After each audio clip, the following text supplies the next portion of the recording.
Alright then, I think we're about ready to go. So, with that being said, hello everybody. Welcome back to the Command Center.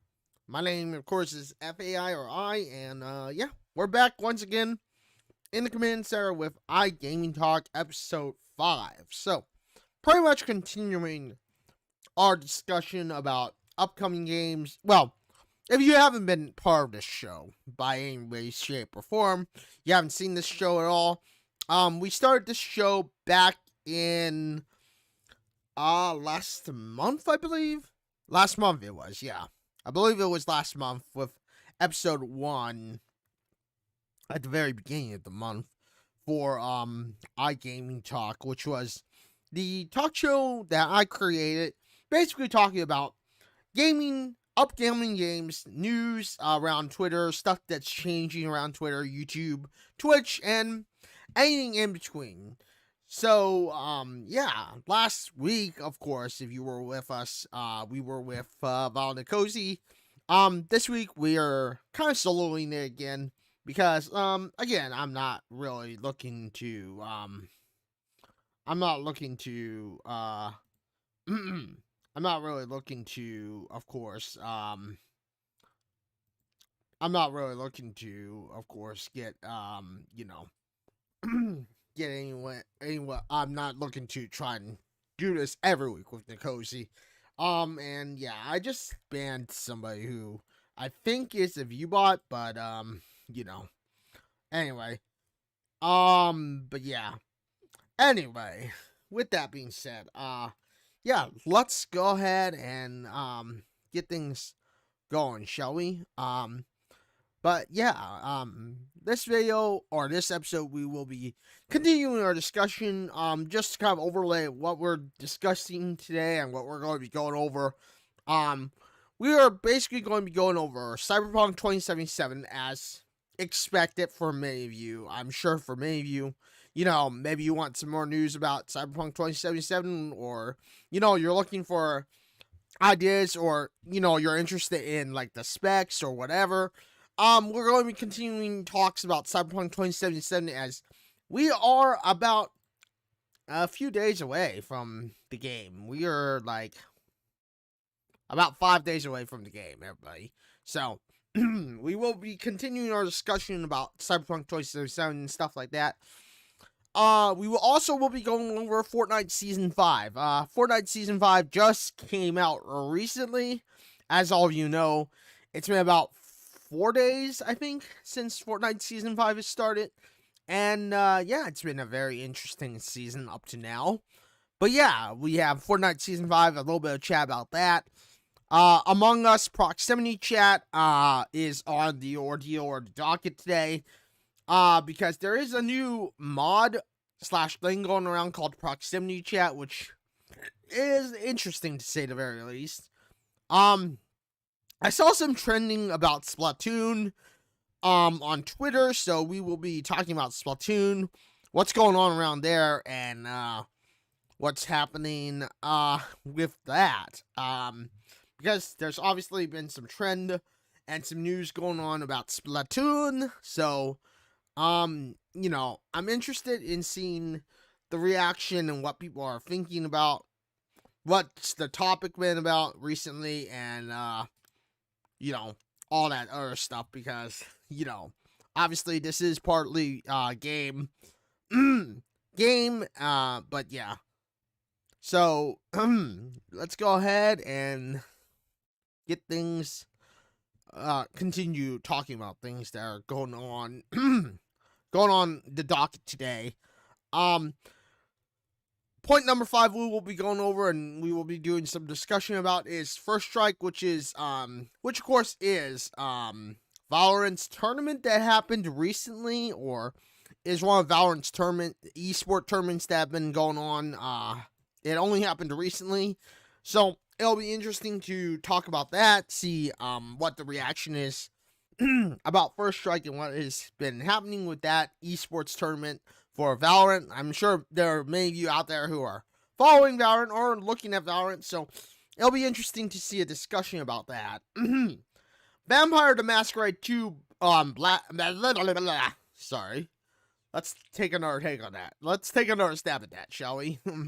Vampire the Masquerade Bloodlines 2 is also coming out in 2021.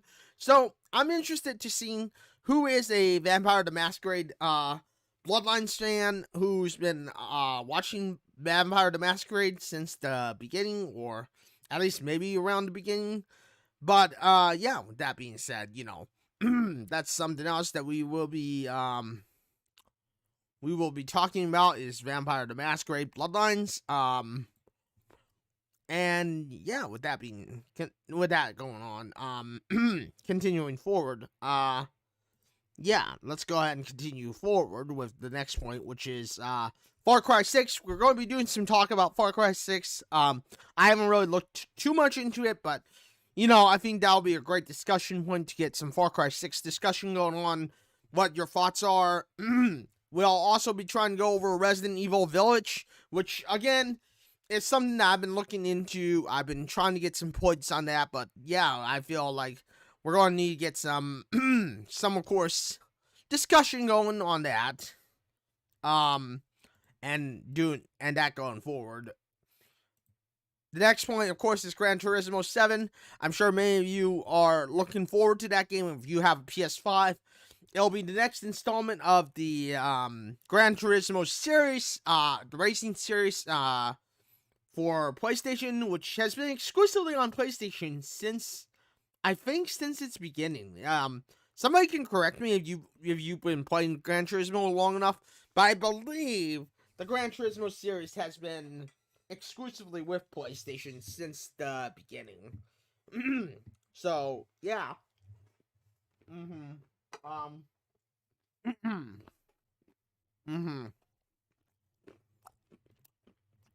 So yeah.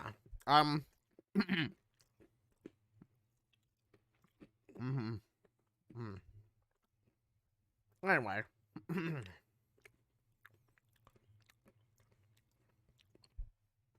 Next point we'll be going over is Ghostwire Tokyo, which is another game coming out in 2021. Not sure if any of you have heard of that game, but, it is a new game coming out in 2021.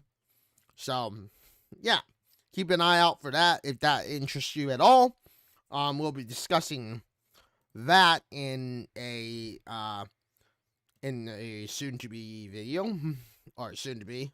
But yeah, with that being said, we've got quite a little bit of discussion, as you all know already. Yeah. I should probably put YouTube save mode on. But yeah, we got quite a few things going on and going forward for the next few videos. Or next few little bit of discussion. Next point we'll be going over is Twitch versus Facebook gaming, as there has been some discussion about that going forward. It's fairly interesting in my opinion, but but of course, with that having been said, we are basically seeing some interesting discussions forming up, some interesting things forming up there. And yeah, with that having been said, obviously we got other things to talk about. One of the main things also being Assassin's Creed Valhalla. There's been some discussion, and I've noticed some news articles in Assassin's Creed Valhalla that will create at least at least in my opinion, an interesting discussion. So keep an eye out for that if that interests you at all. The next point will be blind playthrough tag removed from Twitch. This is an interesting thing and an interesting point and news that's kind of been coming up for Twitch. The next one, and you all know that we are very LGBT accepting. I'm not going to say that we aren't LGBT accepting, obviously. You all know that I'm part of the LGBT community, preferring to go by they, she, pronouns, but with that having been said, the next point going ahead is the LGBT tag. And the fact that it's kind of a controversial tag. It's a double-edged sword in many ways, and it is just kind of, I don't know, it's being challenged on Twitch, I guess you could say, to some degree. The last thing we will be talking about today is the PS5 restock, which is a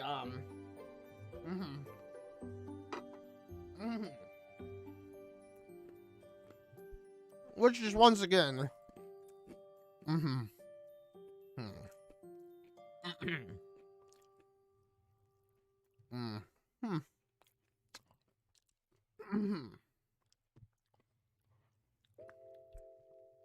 Alright, so anyway, we'll be talking about the PS5 restocks and stuff and what is happening there. But yeah, with that being said, those are all the points that I can think of going forward. So I guess with all that being said, we should get things started, shall we? Because we got lots to go over. So let's start with the very first point in this entire discussion slash show, which is Cyberpunk 2077. It is going to be interesting. It's fun. The hype is definitely getting up there. I can't wait to play the game. And for those of you who are not following Twitter or whatever, you know, Cyberpunk does start in preloads in 5 days. Content creation will be going out there hot and fast. I'm going to try to get my playthrough series out there as quickly as possible. You all know we're going to be all about Cyberpunk for a long time. We're going to be looking to doing Cyberpunk for quite some time. For those of you who are looking at the rollable release times on Cyberpunk 2077, for those of you who are here around the LA area, the release time starts at December 9th at 4 p.m. Pacific. So, you know, at 4 p.m. Pacific time, around the LA time area, we will all get Cyberpunk 2077. If you're in the Mexico City area, the release starts at December 9th, 6 p.m. CST. Keep that in mind if you are on the CST time zone. If you're in the New York time zone area, the game is released at 7 p.m. EST. For those of you in the Bogota area, December 9th, 7 p.m. CDT. If you're in the Barista area, December 9th, 9 p.m. BRT time is your release time zone, everyone. If you're in the London area, aka you're in the UK or somewhere around there, your release time is December 10th, 12 a.m. GMT. So keep that in mind as you are, you know, on the releases and as you are looking towards the release, or at least towards the game. Everybody, keep that in mind as you are playing or as you are readying up for Cyberpunk. For those of you who are wondering about preloading starts December 7th. I believe for me it's around, because I'm on the Pacific time zone, it's around 8 a.m. on December 7th. But look to your local time zone on December 7th for preload times, everybody.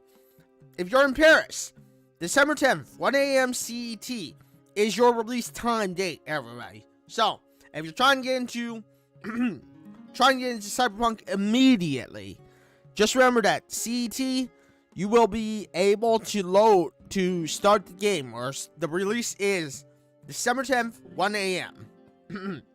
If you're in Shario, December 10th, 2 a.m. EET is your release time. If you are in Moscow, your time zone for the release is December 10th, 3 a.m. MSK. If you're in Warsaw, your release time is December 10th, 1 a.m. CET. If you're in Istanbul, your release time is December 10th, 3 a.m. TRT. If you're in Dubai, your release time is December 10th, 4 a.m. GST. If you're in Johannesburg, Your release time is December 10th, 2 a.m. SAST time. If you're in Beijing, your release time is December 10th, 8 a.m. CST. If you are in Singapore, your release time is December 10th, 8 a.m. SGT. If you are in Seoul, your release time is December 10th, 9 a.m. KST. If you are in Tokyo, your release time is December 10th, 9 a.m. JST. If you are in Sydney, your release time is December 10th, 11 a.m. AEDT time zone. If you're in Wellington, your release time is December 10th, 1 p.m. NZDT time. And those are the global release timings, everybody, for Cyberpunk 2077. On consoles, the game will release in each region at midnight local time. Preload of the game will be available on Thursday, December 3rd at 5 p.m. CET on Xbox and 2 days prior to release date on PlayStation, everybody. So, keep that in mind. Xbox is getting a little bit of a preload already going to go, everyone. So, remember that, if you are just playing this on Xbox, you do have a little bit of a preload time already ready to go. In fact, I think it's going on right now. I would say it's probably going on right now, everybody. For those of you who are preloading the game on Stadia or PC, preload starts December 7th at 12 p.m. CET on GOG, at 5 p.m. CET on Steam and Epic Store. So, that's about 8 a.m. if you are on, Pacific or so, on Steam. But the preload is going to be happening very, very quickly and very, very soon, everyone. So, keep that in mind. Keep that as a heads up when you are, getting into this next game, or when you are as we are approaching the release date of Cyberpunk 2077. But yeah, keep that in mind, everybody. That we are slowly reaching the release date, everybody. And we are slowly getting to that point where excitement is getting up there. I mean, this is the final weekend, everybody. 5 days left. Not much longer at all, everyone. So, we've waited quite a long time. It's getting up there, everybody. It is definitely getting up there. It's getting to become exciting, everybody. And I'm looking to join Night City when it is ready to go. But, as I've said, we got time. It's still taking time, everybody. We are getting there. We're slowly getting there. And yeah, be ready for it, everybody. And yeah, as I've said, be ready for it, everybody. So hang on, everybody. Hang on. Alright, hang on, everybody. I gotta respond to this really quickly. I just saw something that was really cool.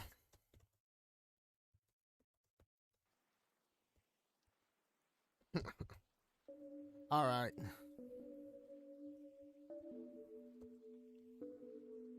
Let's go. But yeah, so be ready, and yeah, it's almost time, everybody, so remember that it is almost time. We're getting there. We're slowly getting there, everybody. We are slowly getting there. But yeah. So again, Cyberpunk 2077 again, coming out soon. We're slowly reaching that date, everybody. We're slowly getting to that point where, it is becoming exciting. It's exciting times, exciting moments, everybody. And, that's the main thing that we gotta look at. We're looking forward to at this point. I think many of us are looking forward to Cyberpunk 2077. We, last week discussed a lot about the system requirements and stuff, with Vaughn and Cozy, and many other things about Cyberpunk 2077. But again, it's getting there, everybody. We're getting to the exciting times. The game is almost here, everyone. All you gotta do is wait 5 more days, and we will see for ourselves Cyberpunk 2077. But with that being said, let's move on, shall we, to the next point, because unless there's anyone who wants to discuss anything about Cyberpunk 2077, want to add in some discussion, want to talk about that, I think honestly we will be moving on to the next part of the of the discussions that we will be having. But I will give you all a little bit of time to, add in your points if you wanted to discuss anything about Cyberpunk 27. You want to be read the system requirements, you want to know if the game is for you. Please feel free to tell me now, as I'll give you a few seconds to basically put in your comments if you need to.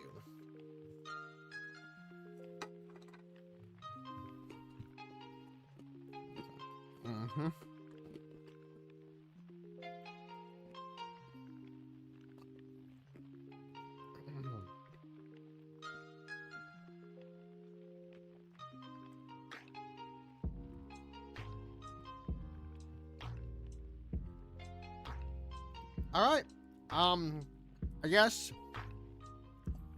no one has any more comments, so with that being said, with no comments being added, no one wanting to post in any more discussion, let's move on to the next point, shall we? Shall we move on to our next point then, everybody? Alright, so, next point. Fortnite Season 5 has begun. Fortnite Season 5 has begun. Galacticus pretty much destroyed the world. Pretty much destroyed the world that we know. And Galacticus pretty much left his mark. He destroyed the agency.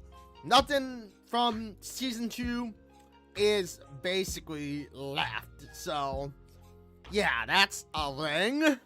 But, yeah, Galacticus pretty much did a number to the world of Fortnite. Basically ending up with, Fortnite having its world basically, rearranged completely. And the 0 point has been basically exposed. So, yeah, that's always lovely. Sorry. That's always lovely. With that being said, though, Fortnite also has a new bundle, which is the Last Laugh bundle. This includes the one and only Joker, Poison Ivy, and of course, Midas Rex. Midas Rex basically being another variant of Rex. But, oh, sorry. But yeah, you can get 11 items with that, and it's fairly interesting, fairly cool. But, yeah.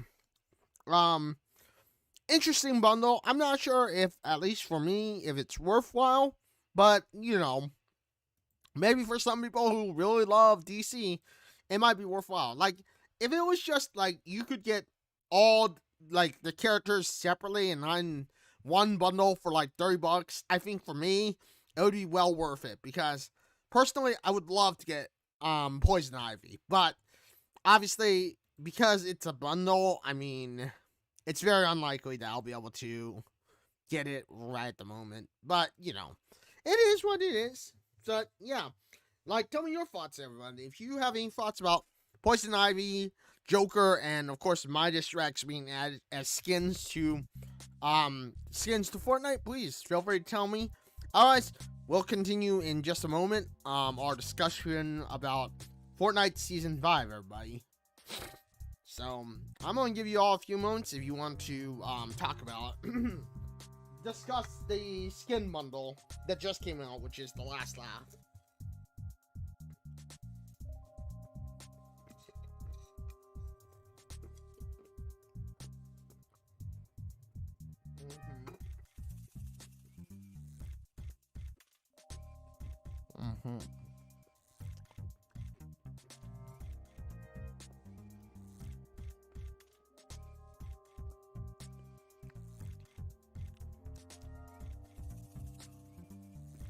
Alright, now. Well, I guess there's not much discussion going on for that, so, yeah. I mean, Fortnite Season 5. New, guns have been added, aka the, aka of course the Mandalorian sniper, as well as of course the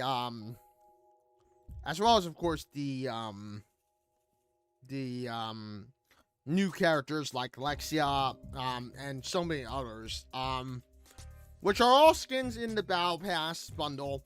I know for many of you, the driving point to wanting to get the new season bundle is or at least would be Baby Yoda, because Baby Yoda is back bling on is back bling on of course Fortnite Season 5. But yeah, Jonesy of course makes his voice appearance and gets basically sucked into the Fortnite world, as many of you have probably seen based on the trailer. But yeah, the greatest hunters are of all realities, at least on Season 5. That's kind of the thing about Season 5 and Fortnite 01 is all the greatest hunters from across realities are on the island to stop, are basically on the island to stop the island from falling apart. But, you know, I mean, it's been an interesting season for sure. But, yeah. With that having been said, you know, it's very, very interesting. I've not been to, like, Tomato Town or anywhere like that, but, you know, I think it's a very interesting season. I mean, I don't know if I'm going to be playing it all the time. I mean, especially with Cyberpunk 2077 coming out, but, you know, I think that it is definitely interesting to see that happening. Anyway, moving on. I don't know. I know, like, Kratos came out. He was also part of the a limited time bundle. So, you know, there's obviously some moves going on. There are obviously some things happening. But, you know, but with that being said, I mean, tell me what you all think about the new season up to now. What are your thoughts? What is your considerations about going forward? And yeah, I'll give you all a few seconds to talk about that. Otherwise, once again, I think we will move on to the next point that we have to talk about, because obviously we have a lot of discussion ahead, everybody. You know, so yeah, let me go ahead and give you all a few seconds to talk about it, or bring up some points if you want to, and we will discuss those points as they come up, if they do come up. Anyway, let me go ahead and give you all a few seconds, and we'll discuss them if we need to, or if we have any points to discuss, we will discuss those points.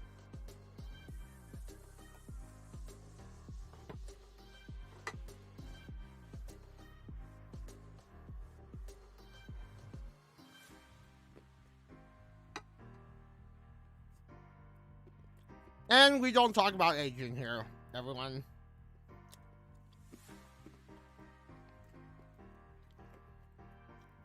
We don't talk about age. Read.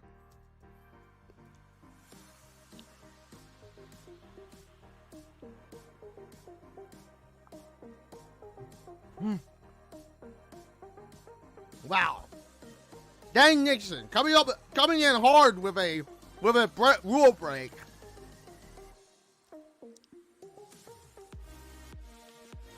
Well, of course, but, you know. Well, of course, but, you know. We don't talk about age. Read the rules. Read the rules, please, everyone. You know, we've always had this rule. No age talk at all. And if you aren't reading the rules, I will time you out. I will, of course, time you out, because this is something that we try to protect our viewers, everybody. We try to protect our viewers, everybody. We try to make sure that everyone is safe, everyone is not getting stalked or hunted, because, you know, at the end of the day, that's not what we do. We don't talk about that stuff. And I will time you out if any of you come in like that, but, you know. But yeah, I mean, you know. Season 5, of course, is still happening. For those of you who are wondering how long Season 5 will be, if you play Fortnite, Season 5 will be happening for 3 months, everybody. So, it started December 2nd, and it will end on, I believe, February 2nd, or somewhere around February. It's like February or March will be when the next season will end, everybody. But you know, but yeah, that is what's happening as far as like season length. Who knows what Fortnite is planning? They may have some big event happening once we get closer to the end of season.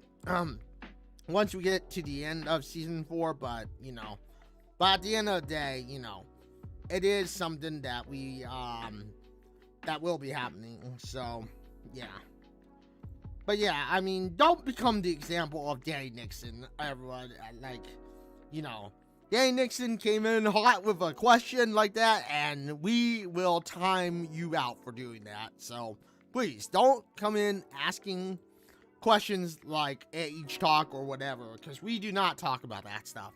And at the end of the day, I'm not going to be. But anyway, moving on, I guess, to the next point, which is, of course, Among Us proximity chat. This is actually a new thing to me. I didn't know Among Us actually was talking or was creating a mod called proximity chat, which actually is an interesting idea, because proximity chat means that, of course, you can only hear voices if you're close to that person, but it also is a very interesting idea in general with how Among Us is moving forward. And I'm interested in the talk or the discussion between people of what you all think about proximity chat, because I think we've only had a few games where proximity chat kind of came into play. One of them, I think, was Phasmophobia, but again, I'm actually not entirely sure. And well, we have chat. We have caps lock on, because we talked. I've had discussion with my mods before with the thing, and you know what? Wow. Well done, mate. You just got yourself timed out. Well done. I mean, I have caps lock on for that very caps lock protection on for that very reason. You just also got banned. Just so you know, you also got banned. You also got yourself banned there, mate. Dude, you got yourself banned. You are banned, mate. You know what? Game EP, you got banned. You're banned. You're banned, mate. Wow, you are just literally, holy crap. You are literally on the naughty list. Wow. You got banned, man. Dude, you just got yourself banned. Yo, I don't know what you were thinking there, mate. What the heck were you thinking there, mate? That literally got yourself banned, man. You got yourself hard banned, man. Hang on.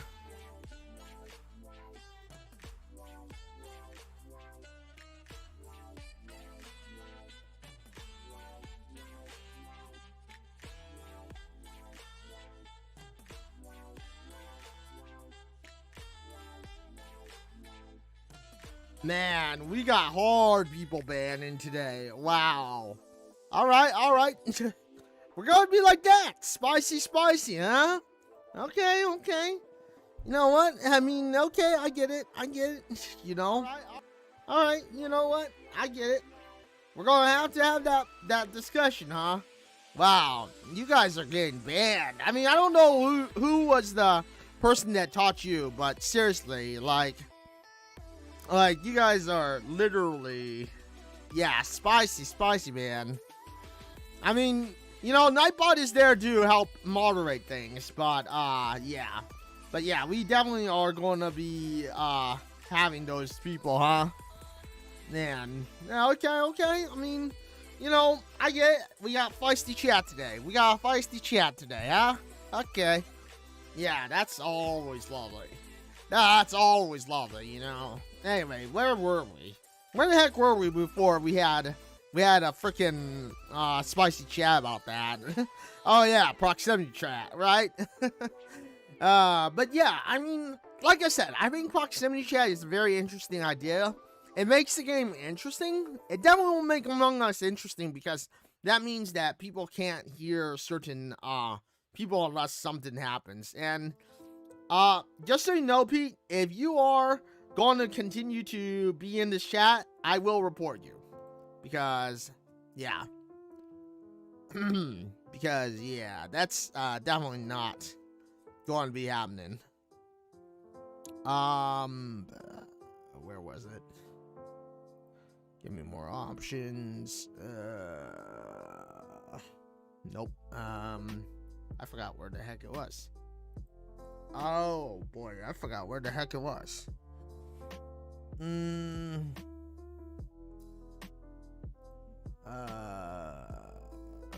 Evading block or ban. There you are.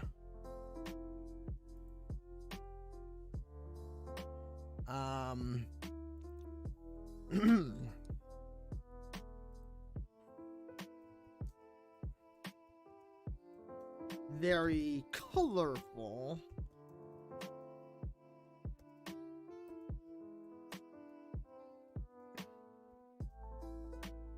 Banned. But yeah. Also, yeah, no, there will be no, unban, unban request. Unban request denied, by the way. Just so you all know, unban request denied. If you think you are going to have an unban request, moderate it for you, yeah, no. Unban request denied, mate. Because, yeah, like I said. Anyway. Yeah, you definitely are not going to be, you're definitely not going to be getting another chance at it. So, yeah. Anyway. But yeah, Among Us proximity chat. Like I said, I think it'll be interesting. I think it'll be fun. It'll make the game a little more fun. It'll make things a little more interesting in general. So it'll be good to see what will happen next as far as proximity chat and stuff goes. And with that having been said, I'm going to be interested to seeing what will be next for Among Us. Like, I'm not sure what they'll do, because I know Among Us, the devs said that they were going to touch up the game instead of releasing Among Us 2.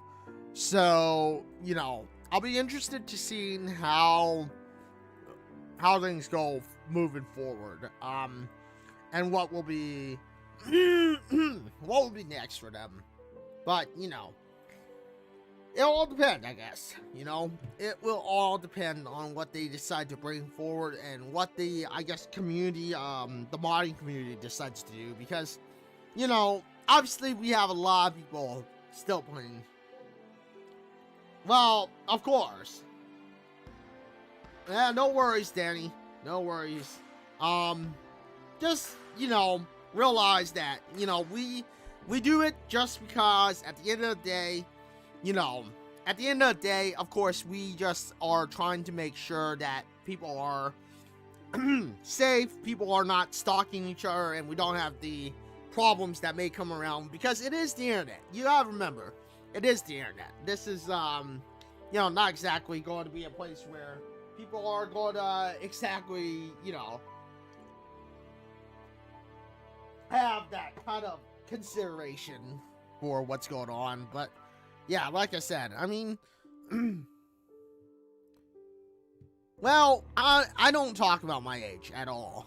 I mean, if you really want to hint on how old I am, the very first game I ever played was on the Atari. That was the very first game I ever played. You know, if you at all want to hint, everybody, the Atari was the very first gaming system I've ever played. And it kind of rolled into Super Nintendo. I never had a Nintendo, an NES, but, you know, but if you're at all interested and you want to hint, the Atari was the very first system I ever played when I was young. Which absolutely is, you know, a long time ago. I mean, I've been playing games since the original Call of Duty. Like, the original Call of Duty was the very first game that I basically was competitive in, besides maybe Street Fighter. Besides maybe, of course, Street Fighter. Street Fighter was the only other game that I was competitive in for a long time. But, again, that was a long time ago. Well, I played fighting games for a long time. I stopped playing competitively. I stopped playing fighting games a long time ago just because of the fact that at the end of the day, fighting games were fun, but, you know, but again, I got caught up with a lot of other interests. I mean, one of them being esports, of course, the other being Call of Duty for a time. But yeah, I mean, now it's just more, I'm focused on what's happening in the future, which is basically Cyberpunk 2077, maybe doing some esports things again, getting back into esports, but, you know, nah,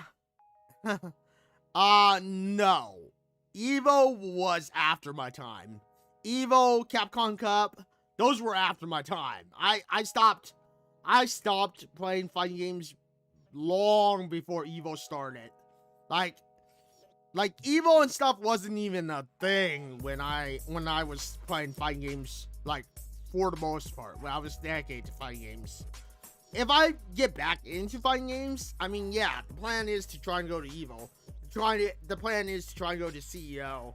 The plan would be to try and go to Capcom Cup or something like that. But the fact is, like, right now, this channel has always, or at least currently, is focused on gaming niche. It's focused on gaming. yeah, it started in 1996, but I stopped playing fighting games way before that started because of a certain game named StarCraft. Yeah, because of a certain game named StarCraft, I really was not dedicated to fighting games when that was happening. And yeah, I never got around to getting into Evo or anything like that. Because like I said, a certain game known as StarCraft was one of the biggest titles that drew me into the competitive RTS scene for a while. And I mean, since then, you know, I've had many other interests, but, you know, but yeah, so, because, I mean, that was one of the main, I think, draws, but, you know, I was way too young to compete in tournaments. Like, when Evo started, I was way too young to compete in tournaments. Oh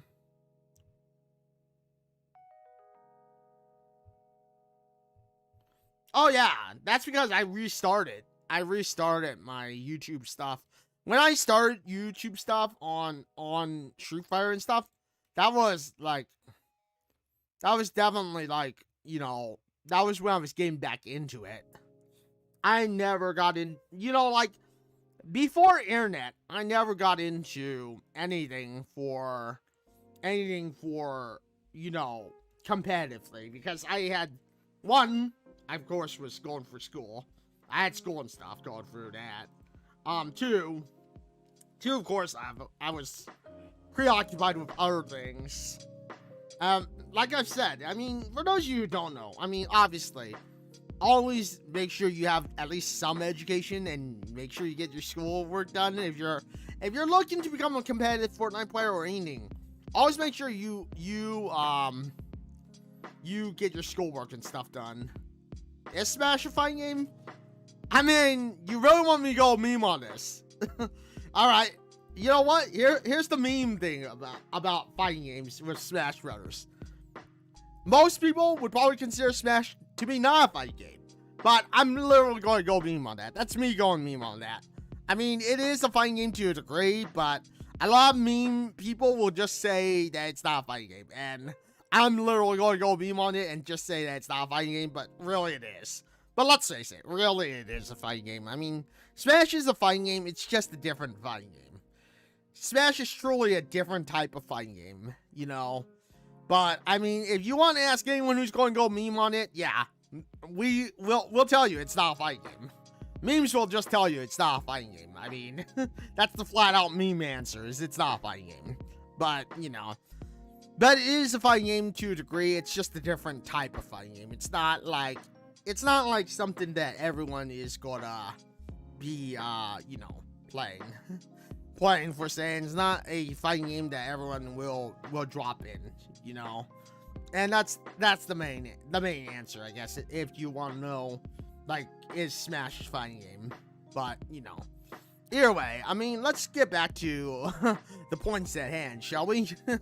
Which, I mean, I think we talked enough about Among Us and Proximity Chat. I think Among Us is going to be interesting going forward, and it'll be different, per se. But, you know, but at the end of the day, you know, Among Us definitely is a interesting game that still has quite a following going forward on Twitch. Like right now, especially, it's very interesting to see like, you know, people still are playing Among Us. Like you know, it's still one of the top games going forward. So, you know, so people are definitely, you know, finding ways to continue it right now. But anyway, you know, with that having been said, yeah, moving forward, everybody. Move it forward, which is next point was Splatoon, and this is an interesting one because I only recently saw the Splatoon trending going on, you know, which is interesting because Nintendo has been making a lot of interesting choices. The main one being, of course, that Splatoon has had some interesting trend going on. I mean, it's been an interesting trend. It's been something that it's crazy to think about because, like, especially like on Twitter, like you look up Splatoon on Twitter right now, it is definitely trending. Like, you know, and that's an interesting thing. Like, you know, when you look at the discussions and stuff going on, it's like, you know, I don't know. The topic is interesting because, like, right now, there's people saying that Nintendo canceled the Splatoon event because some of the top teams had names that supported the Melee community. Which is really interesting, you know. And then, you know, there's things going on like 3 hours ago right now from Ludwig, who's verified, of course, Twitter person saying that Nintendo revoked streaming rights to a Splatoon tournament because of team names that supported #FreeMelee. And then, you know, some colorful language, which I'm not going to say because, let's face it, YouTube just does not like that in the algorithm. All of you may know or may or may not know that YouTube just doesn't like that in the algorithm at all. So, so yeah. Definitely some colorful language there that I'm not going to say, but yeah. So yeah. Very interesting. So yeah. Then of course Nintendo just did the whole Splatoon Open December 2020 tournament kicks off tomorrow at 10 a.m. Pacific. Sign up and register, so whatever. But yeah. Yeah, there's definitely a lot of interesting thoughts or topics going on about Splatoon, and you know, I'm interested to know and to see what this means, because, you know, again, like right now, hashtag free Splatoon is trending. And, you know, it's very interesting to see that people are, you know, are talking about that, because, you know, I don't know what Nintendo is thinking, obviously. I mean, you know, obviously, you know, you got people saying hashtag free Melee, free Splatoon, save Smash. I mean, seriously, there's a lot of discussion going on right now with Splatoon just on Twitter, which is, it's a firestorm. I mean, it's literally a firestorm, you know, which is like, you know, you got people saying like, I might play Inkling more now that our Splatoon friends have supported us. You know, you got people saying after seeing Nintendo cancel on our tournament, you know, there's anger going on. You know, it's a lot of people just like, what? Someone saying, why can't you be normal for once? You know, marketing strategies, you know, save Smash. I mean, a lot of this seems to be related to Melee and Smash. A lot of it does. I mean, you know, which is very interesting. I mean, you know, it's interesting to see that, you know, and Splatoon, I'm not going to say Splatoon doesn't have an esports community backing it up in some way, shape, or form.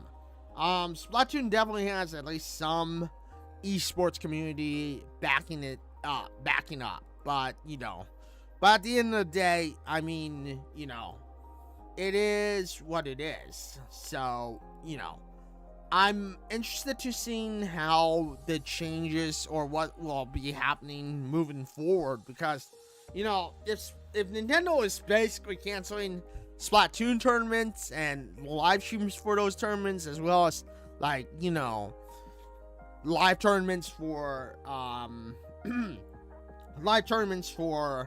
you know, Super Smash Bros. And stuff, I'm not sure, or Melee, if you will. You know, I'm not entirely sure. It's going to be interesting to see what will be next, because obviously, you know, Nintendo is, I don't know, maybe trying to save its assets or something.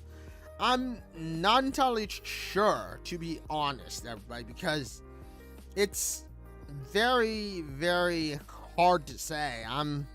And, you know, I can't give you a definitive answer on why this is happening, you know, obviously, you know, and that's kind of the main thing, is like, you know, there are so many people trending right now on free Splatoon, which is like, really? So, you know, you got, you know, it's like, yeah, that's kind of what's been happening. It's like, you know, I don't know. I'm not sure what, you know, Nintendo is thinking right now. I can't give you a thought process or an idea of what is happening, but you know, it is what it is. So, you know, that's the way things are, basically. And I would say that's the way things are moving forward at the moment. So, you know, with that being said, it is what it is. Either way, you know, moving on with what's going on, you know, let's move on to the next point, which is, of course, First Strike, which is a Valorant tournament that was going on. I'm not sure if it's the first Valorant tournament going on, but it definitely is a Valorant esports tournament. And, you know, the grand final is going on right now, which is interesting if you want to see what is going on between EXO Clan and Order Army. But yeah, it's definitely interesting to see the Valorant community coming together for, you know, for, of course, the esports community. You know, and I'm interested to see what will happen going forward, how this will affect, you know, how this will affect, of course, the game going forward? Like, will it continue to bring interest? Will it generate interest for the Valorant community? Will it continue to give the Valorant community something to watch, or is it going to be something that I guess at the end of the day just doesn't fall it just doesn't go the way it should go, I guess you could say. But you know, who knows? It's very hard to say going forward right now. It's hard to say if the if I like it is the Valorant community will will continue making the necessary changes to keep people going. I mean, it's very interesting that to see Valorant gain in these uncertain times a tournament that really hypes up the community, and I think that's a good thing though. But I honestly think that is a good thing. I believe that's something that the Valorant community needs. It's something that we could really use going forward. And with that having been said, it's fun to see these streams or these tournaments going on and these things going on. I know one person who I know very well, the King Live, who's a fellow streamer on Twitch, recently got partnered from what I remember. He's very excited. I mean, obviously he keeps up with Valorant more than I do. He was the first person who actually got me to look into First Strike, which I didn't know at least until like a few days ago that it was a tournament going on. I only had heard First Strike from the King Alive, and it kind of curiosity piqued, you could say. So, I looked it up and I decided to see what it was all about, and I've been interested to see how these tournaments continue going forward. But with that having been said, obviously, moving on, it's going to be interesting to see where, these things go. Because obviously we have, like, Vision Strikers. We got a lot of teams going into, Valorant and, really just loving what is happening, But, yeah. It's interesting to see how this, how things are moving on and how the tournaments are being handled. And I think in these times, that's the one thing that we look at is like the fact that that there are tournaments that are going on with LAN, in a LAN setting, in basically a LAN setting, which we haven't seen in a long time. The LAN setting is something that we, of course, have not seen in a long time. And, I will say that that's one thing that we, we, of course, are, that really makes it interesting for the players. Because, as it is, at the end of the day, this, the LAN setting is definitely not something that we have seen going forward in quite some time, really, and that's something that I'm excited to see, and it's exciting to have those have those type of people have those type of people in the and of course the overall settings that it is. But with that being said, we'll move on, or we'll move forward. And really, that was a bot. All right, well, I mean, I think that was a bot, so let's go ahead and ban this person. I think we just had a time bot going on, or a bot going on. That seemed like a bot. There's a lot of bots going on. Honestly, actually, I realized now that there's a lot of bots going on. For those of you who don't realize it or don't know, I'm noticing a lot more bots on Twitch recently. I'm not sure why, but there's definitely a lot more bots. And they're getting a lot more active in a way. In a way, they're becoming a lot more active and a lot more hard to tell the difference from. But yeah, I mean, Splatoon tournaments definitely going forward. It's fun to see that. It's cool to see the esports community.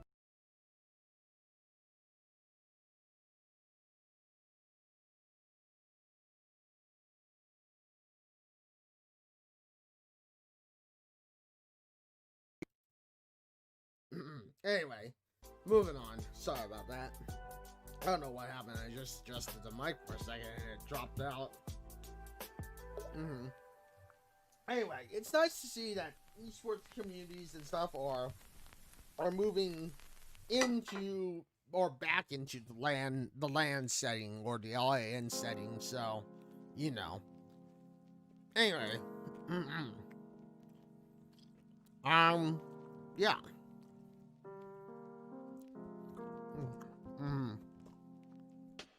So, yeah. With that having been said, you know,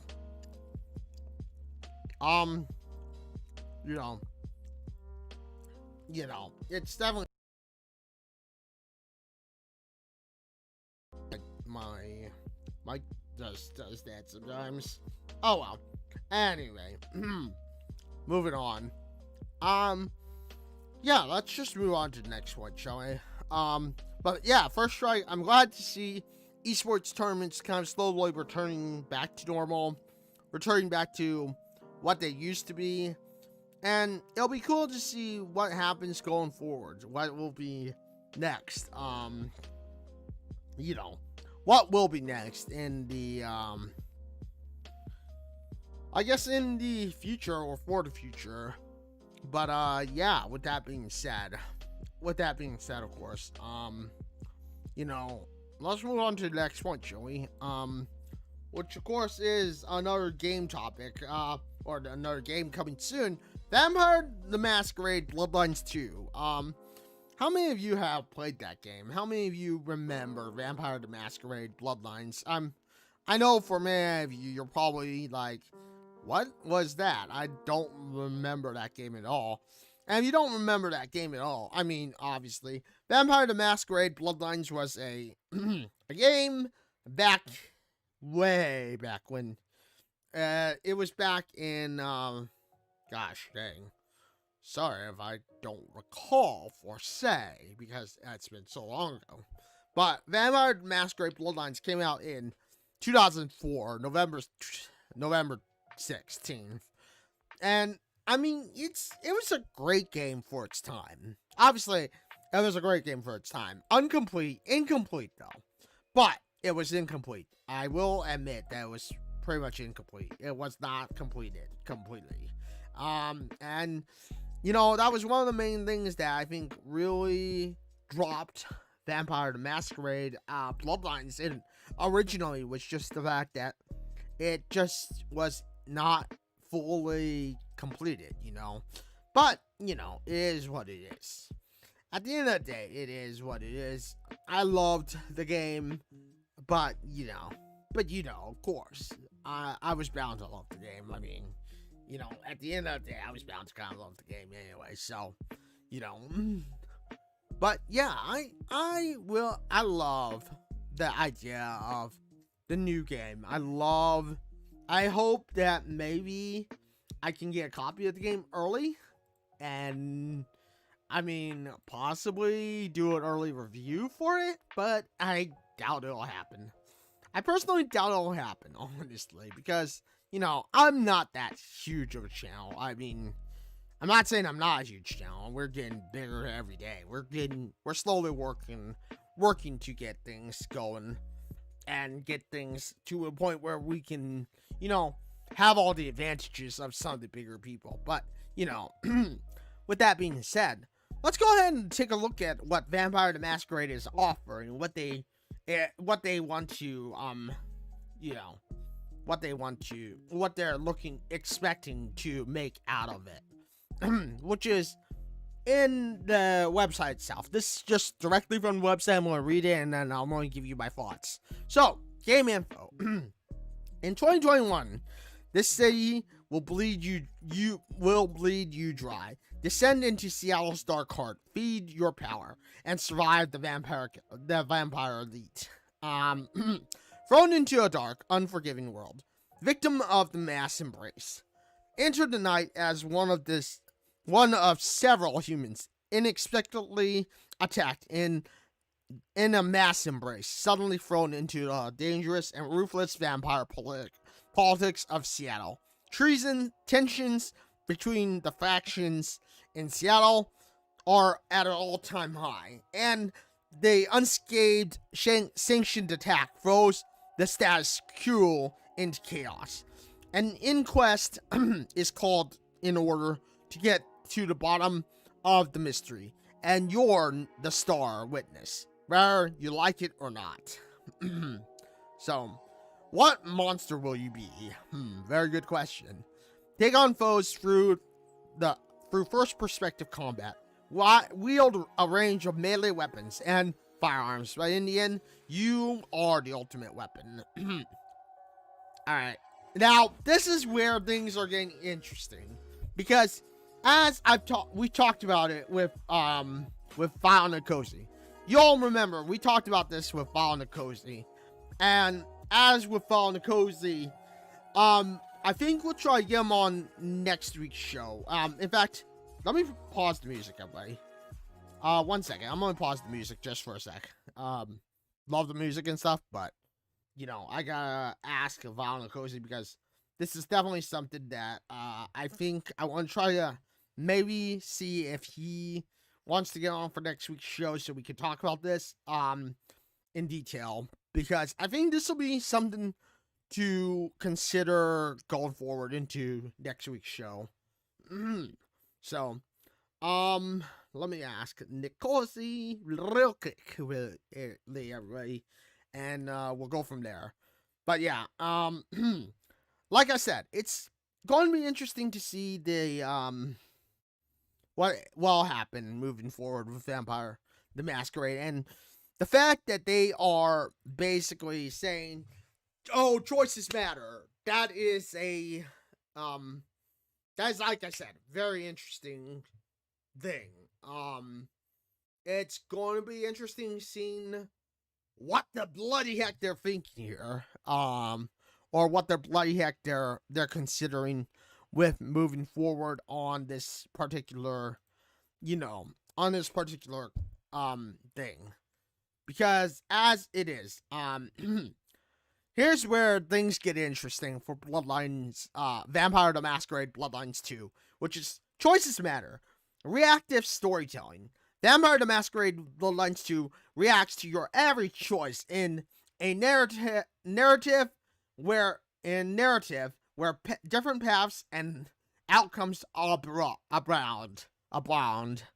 Your human background, the Finn blood discipline you choose, the full blood clan you join, the fraction you align with, and how you maintain your humanity as a vampire all affect your playthrough, which is very interesting. But yeah.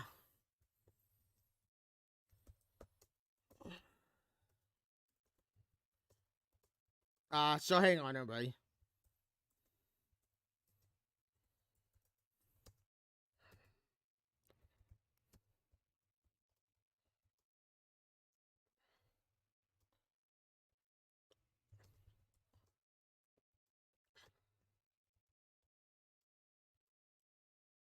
Hang on.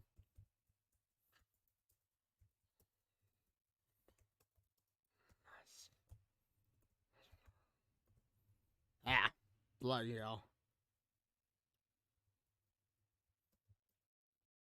So yeah.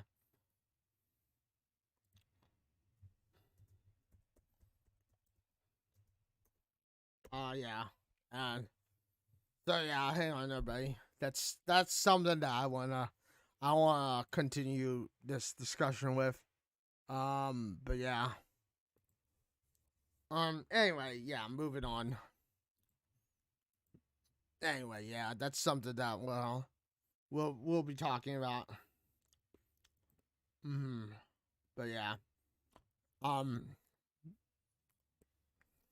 Um. So. So yeah, everybody. That's something that I think we'll continue to discuss. Going on. But yeah.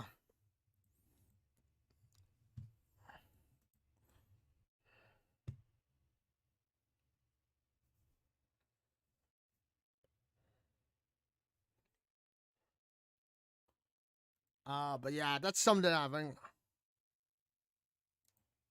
But yeah, that'll be something to talk about. Uh.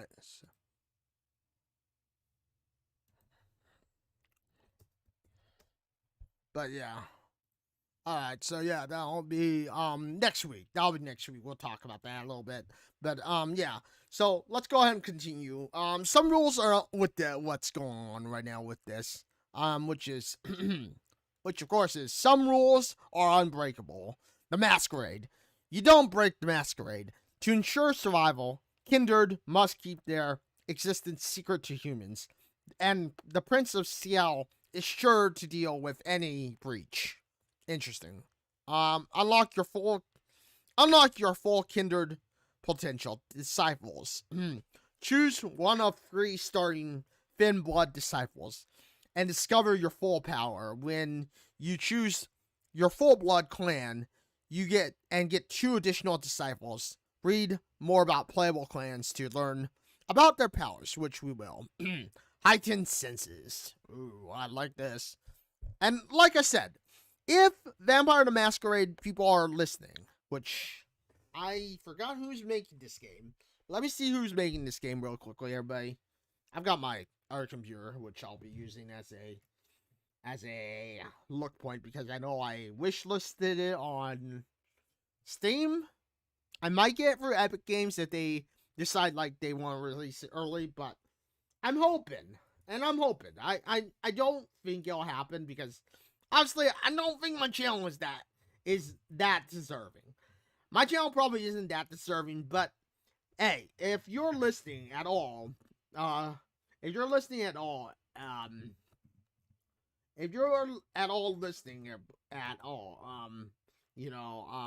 let me get your name. Let me get your channel, the people who make it.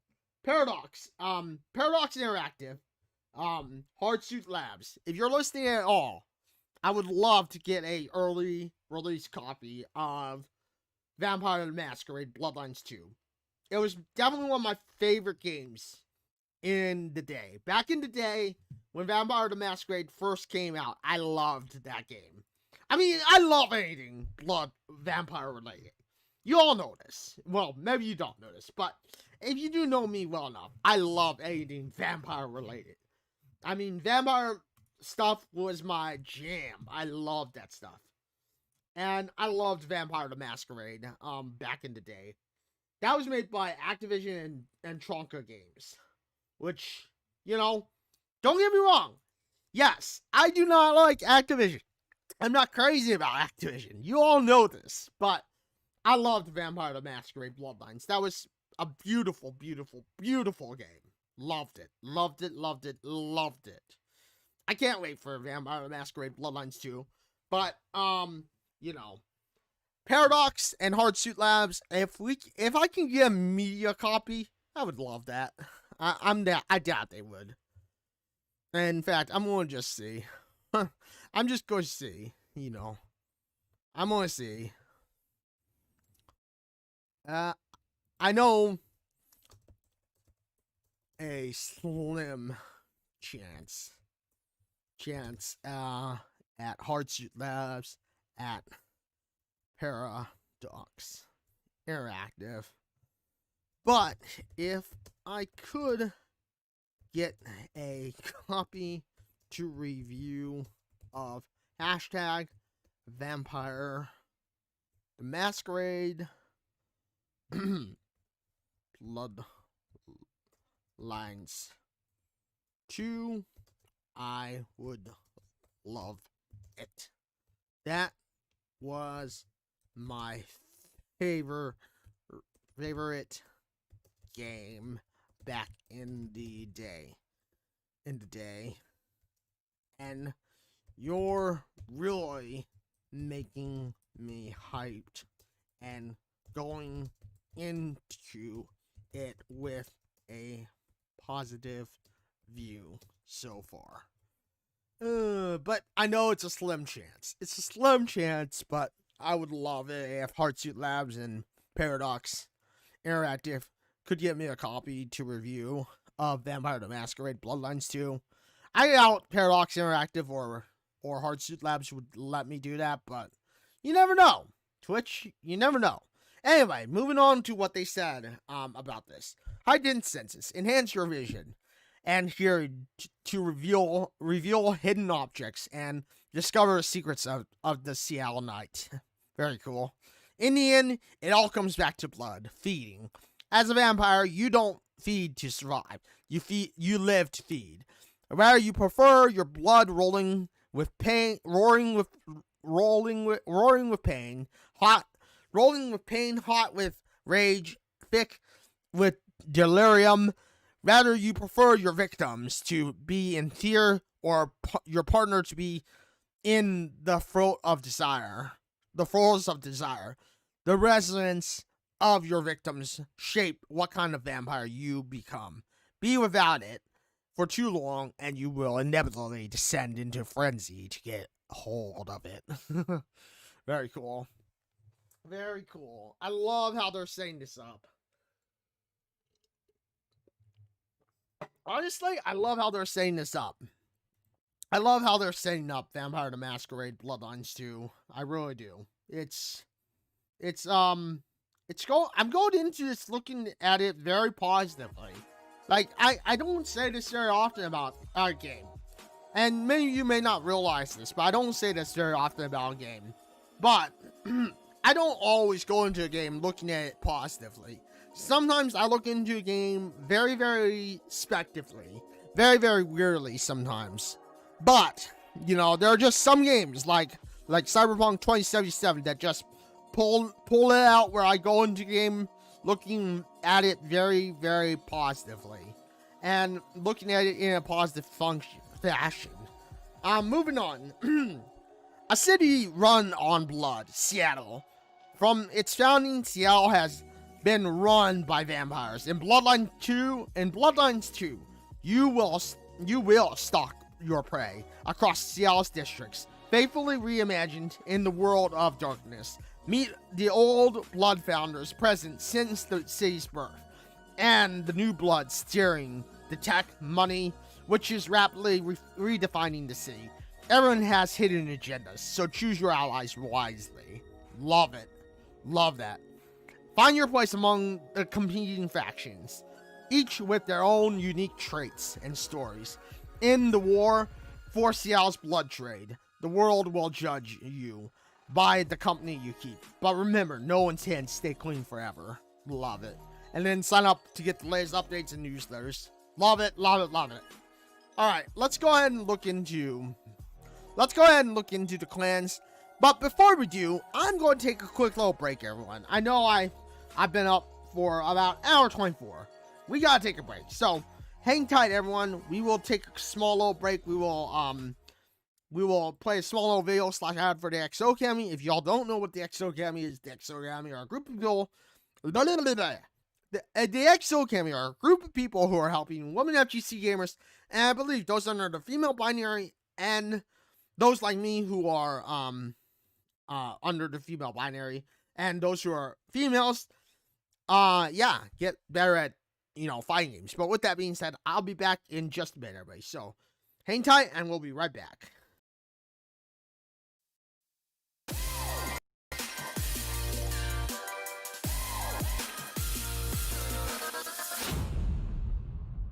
XO Academy is a 4-week training program helping female fighting game players take their game and name to the next level. If you'd like to support, please subscribe to our Patreon or purchase merchandise at nexthitwins.com. We've got some of the best players and best coaches involved, and your support can only help us get better.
And so in creating, even with limited resources, I love being resourceful, but realize there's a lot of false imagery out there.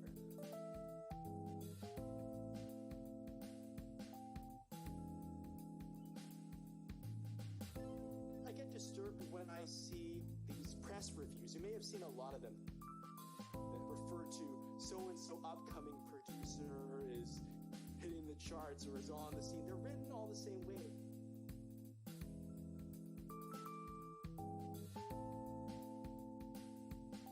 And I see the same thing for these music sample packs. They're saying, these are the drums you need for your chart hits, yo.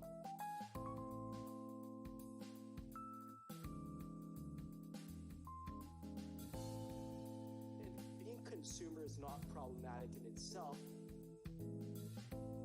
but falling into these traps of something that is not you.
Say one more thing on the subject, looking at growth, to realize to not be boxed into a scene.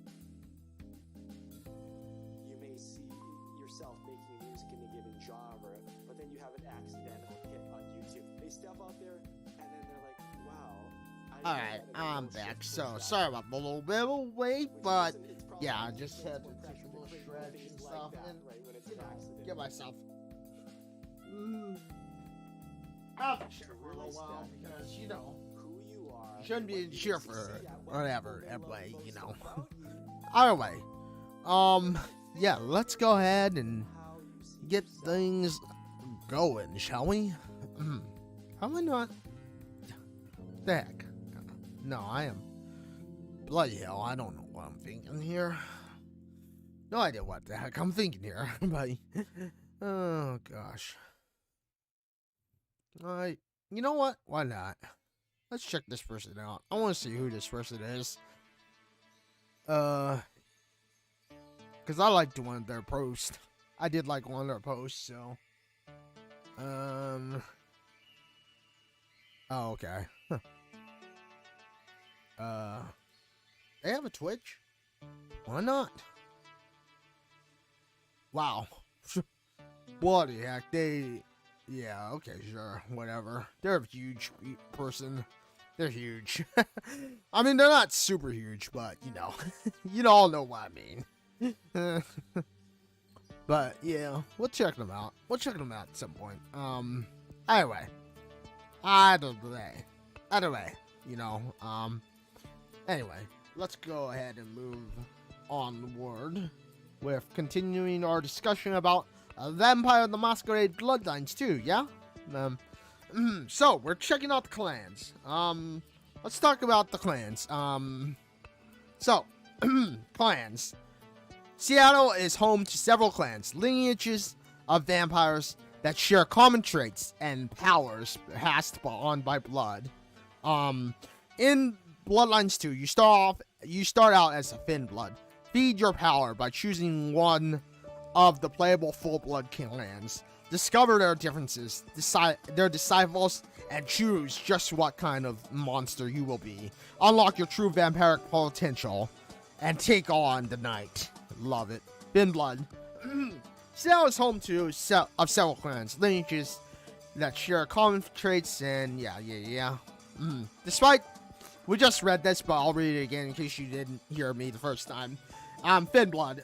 Seattle is home of several clans, lineages of vampires that share common traits and powers passed on by blood. In Bloodlines 2, you start out as a Thin Blood. Feed your power by choosing one of the playable full blood clans, discover their differences, their disciples, and choose just what kind of monster you will be. Unlock your true vampiric potential and take on the night.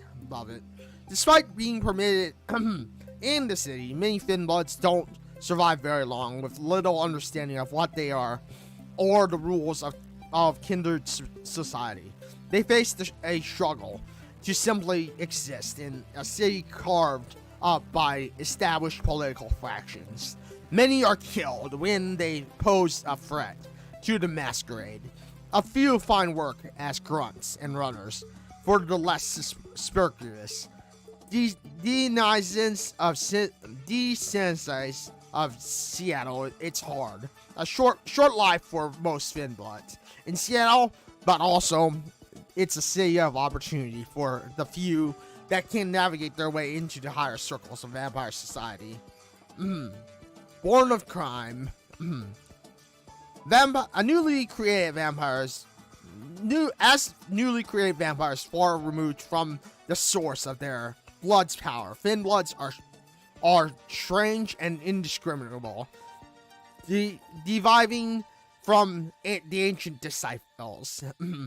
Alright, so then we move into the first society, I think, or we move in. Let's just move on. Alright. Kyphoporian.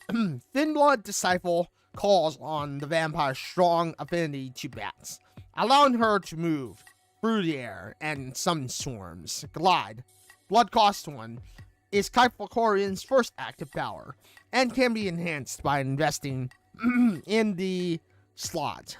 Glide gently lowers the weight of a vampire skeleton and muscle mass to allow them to float on updrafts, reaching otherwise inaccessible areas. In the air, a vampire can swoop into an NPC and knock them, pounce on their enemies far from below, or use the height advantage to rain down disciples from far. Bat Swarm, Blood Cost level 2. The second active power allows the vampire to summon a small swarm of bats to attack a target NPC, temporarily disabling them and dealing low damage. The blank and blank slots grow on this power until a true maelstrom of literal leafy rings surrounds the vampire, harrying and damaging any enemy who dare comes too close. Moving on to the next power that you get, Mentalism.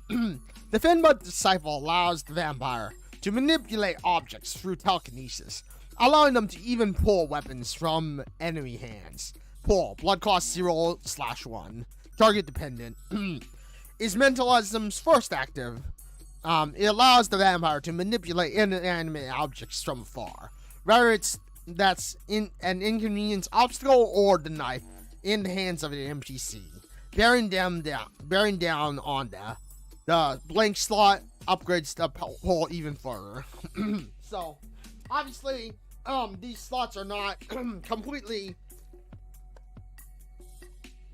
known yet, but I'm sure in the game we will see more about these slots. So, it should be interesting to see how these are going to be affecting the game, for say.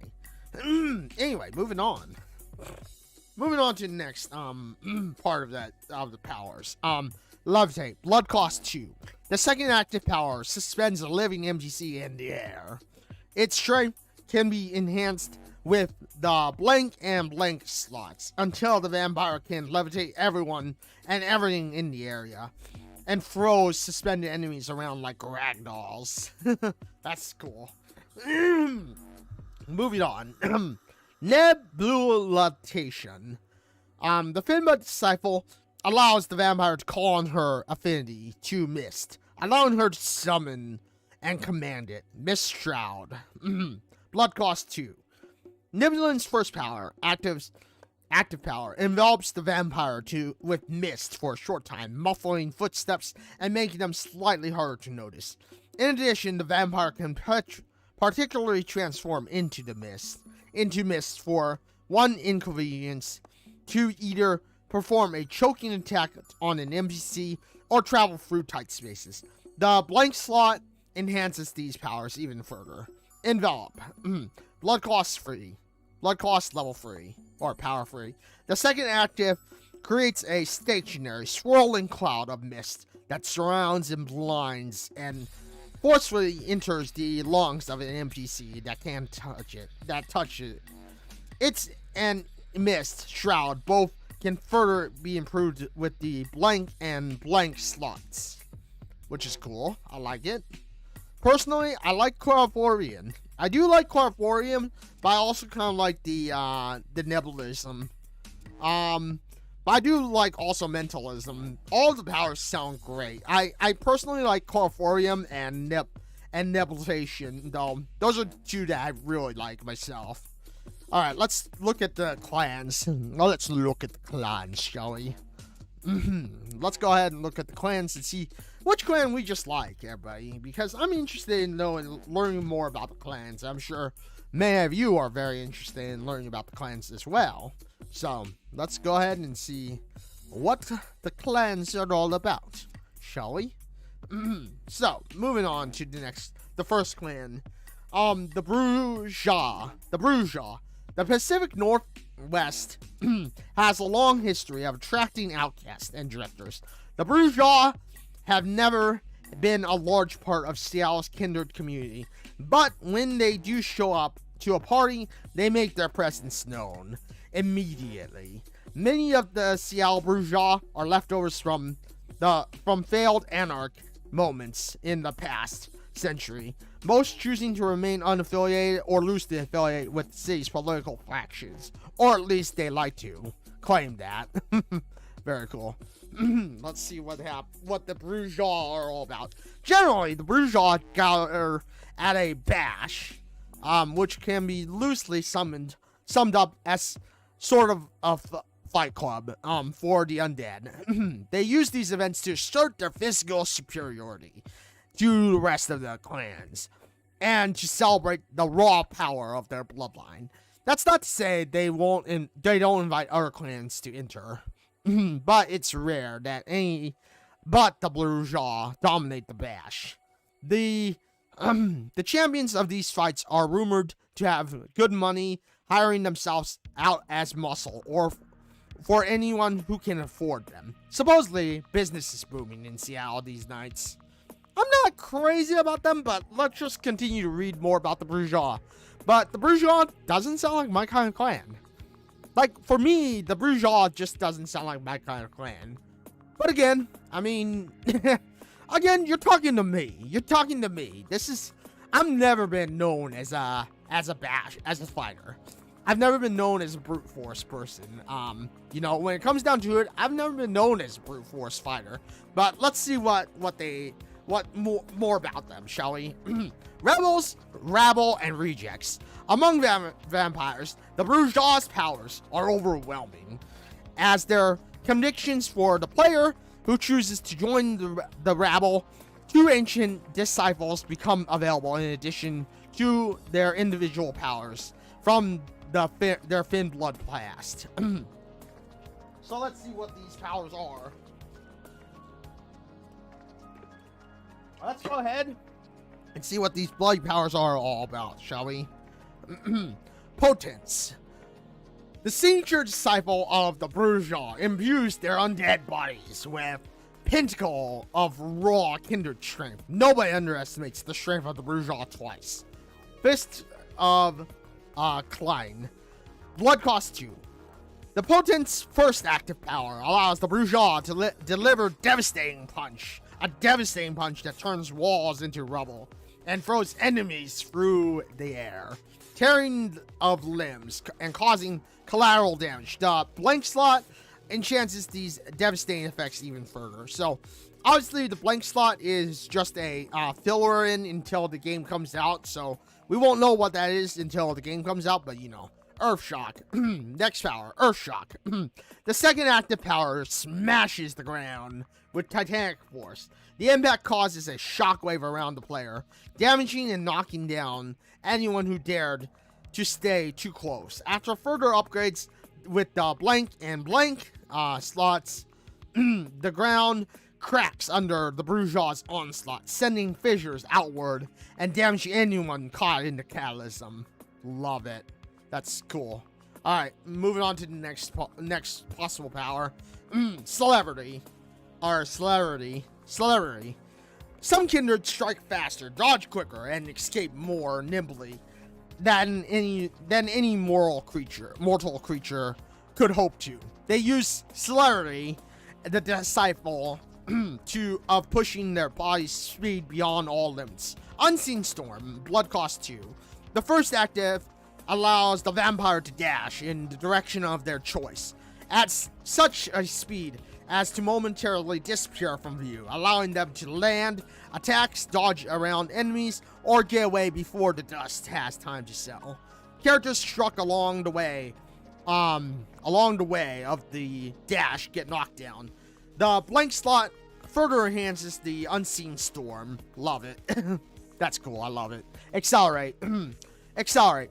Blood cost 5. The second active opens up speeds so fast that everything else in the world appears to slow down to virtual standstill. Assailants seem frozen in their attacks. Cars crawl forward, bullets zip hit lazily, and the vampire can get up to the kinds of stunts that, with a popular 80s sim track in the background, would make an awesome movie scene. The blank and blank slots allowed the vampire to further improve their acceleration. If any incorrect mortal can spot a use of celerity, it's a masquerade violation. Love it. That's cool. As for potence, use of potence towers in front of unsuspecting mortals is a masquerade violation. Good to know.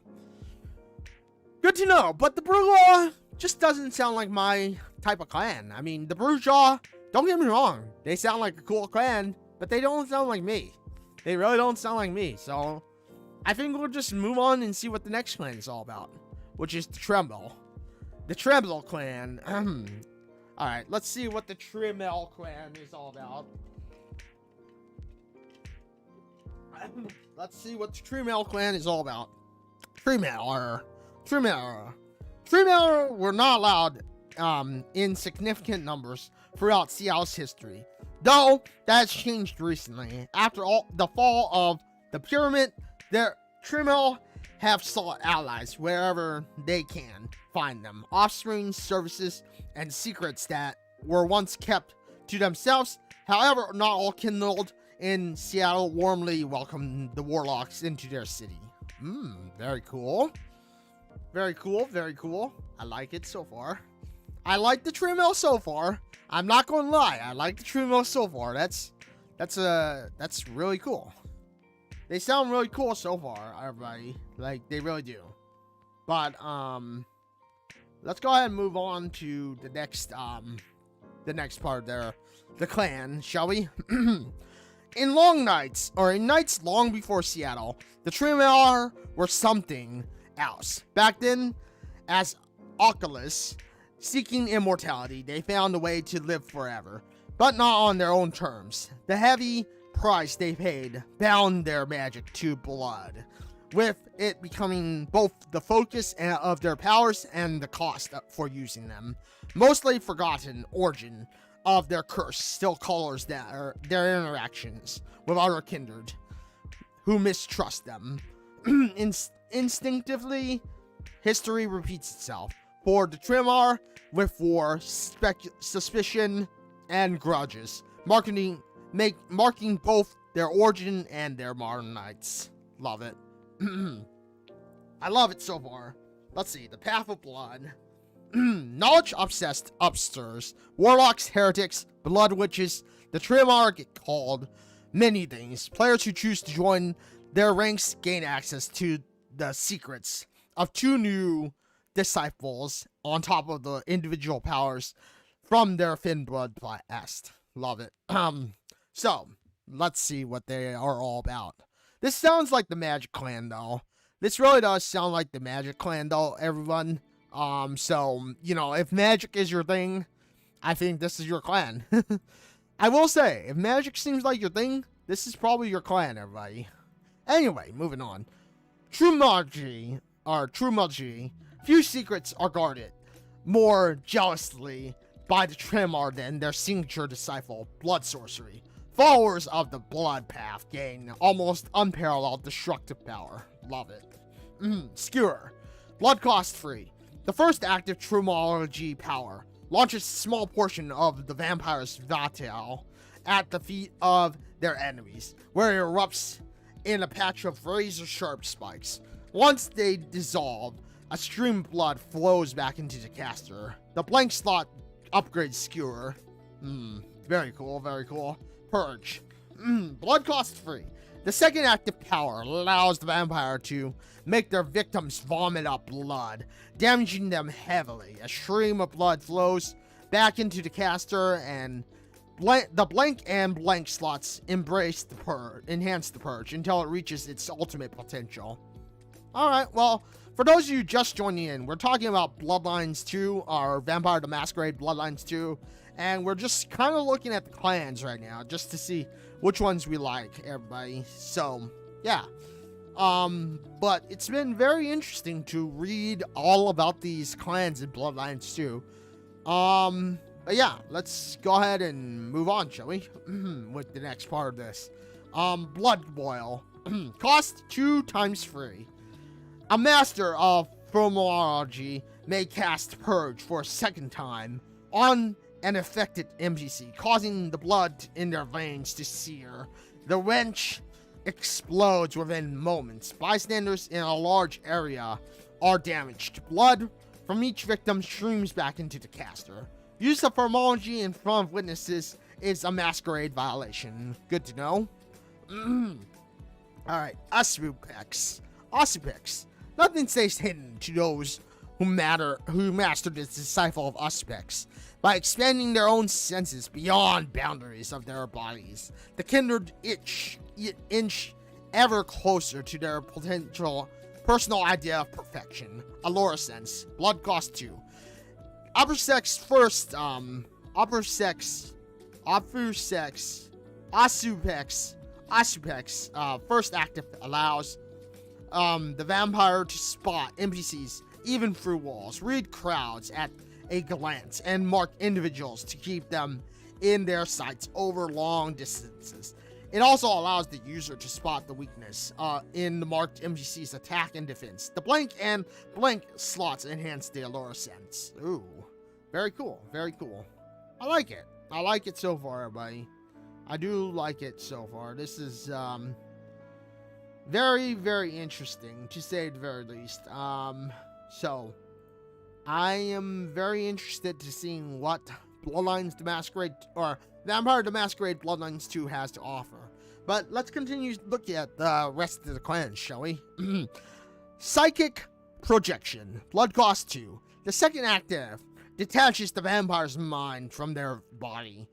Untethered, they can explore the area in astral form, remaining free to use Allure Sight to mark any character they spot.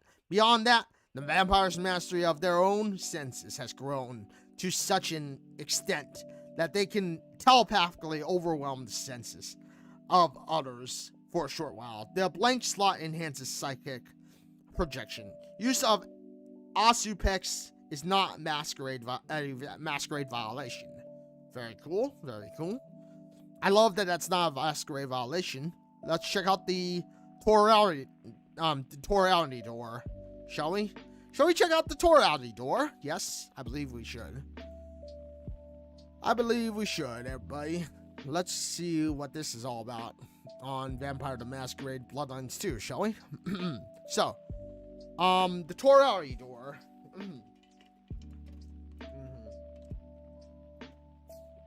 It would almost... Anyway, it would almost appear as though Seattle was shaped by artists, influencing the elite. The Torality have been well entrenched within Seattle's power structure since its days as pioneer settlement. One look at the modern landscape of downtown could paint a different picture, as if the massive cranes reshaping the city represent the hands plucking the petals off the rose. You will still find the Torality there, but there is a sense that this clan is partying like it's their last. Very cool. Let's see. This is a very cool clan. I like this clan so far. Obsessed with beauty in all forms. There are those Torality who would claim that their clan only chooses the most accomplished artists of each generation. Whether they are wielded the brush, the pen, their voice, body, or mind, it only be half a lie. There are true visionaries among the clan of the Rose, but it also contains its shape of one-hit wonders and posers embraced in the moment of fleeting passion, all of them cursed to spend entire eternity between the short-lived bliss of true beauty. Love it. I love this clan. I like this clan so far, everybody. This is a really interesting sounding clan, everybody. And I like the sound of this clan so far. But yeah, let's go ahead and continue, shall we? A beautiful way to die. Only fools would make the Torality shallow Henritis. In truth, the clan of the Rose is one of the most formidable forces among the kindred. They are the clan that creates. Players who choose to join them gain access to two of their rarefield disciples, on top of their individual powers from their thin blood past. Love it. Presence. Feridor relish in their ability to turn a crowd into an audience, distraction into rapid attention, and aggression into abortation by just entering the room. Their signature disciple of presence is at the root of this supernatural charm. I love it so far. I love it so far. This is cool. I love the Thoriar so far. This is a very cool clan, I think. I think this will be a very cool clan, everybody. But, maybe that's just me. But hey, maybe that is just me, everyone. But yeah, let's continue reading about this. Blood Cost 2. The first active presence power allows the vampire to strike a pose and freezes all before them into adoring wonder. For a short time, For a short while after, these new admirers will obviously will be oblivious to anything but what they just saw. The blink and blink slots upgrade all. I love it. I love it so far. Entrance. Blood Cost 2. The second active power forms a group of admirers around the vampire for an extended period. These hanger-ons will follow whatever the object of their alteration may go, distracting nearby enemies along the way. The blink and blink slots upgrade in trance. Using presence powers is not a masquerade violation. Love it. Alright. And then, they have Celerity.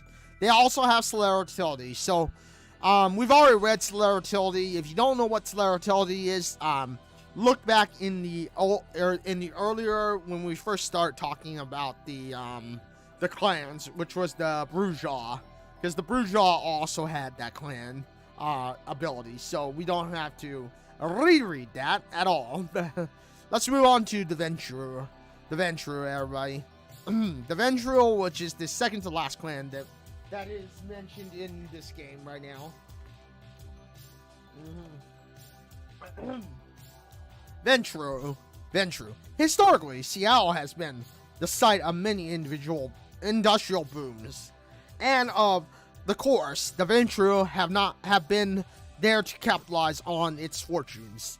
As more and more billion-dollar corporations shape the local and global landscape, enterprising Ventrue have entrenched themselves in the business of the 21st century, paving the way for a prosperous future for their clan, and making enemies of the residents who prefer things the way they used to be.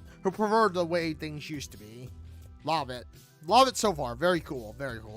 I don't know if it's my type of clan, but it's very cool. It's very cool so far. And yeah, I like it so far. So moving on to the next part of this. The blood of rulers has flown in the veins of the Ventrue since the time of immemorial.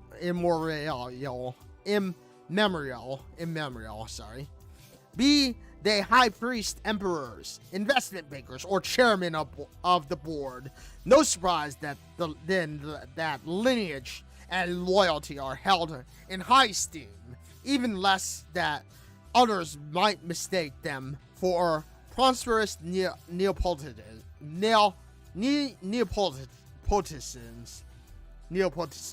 Sorry, everybody. The clan kings sees the truth.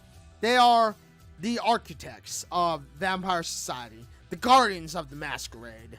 In these modern nights, they are the only thing that stand between the kindred and extinction.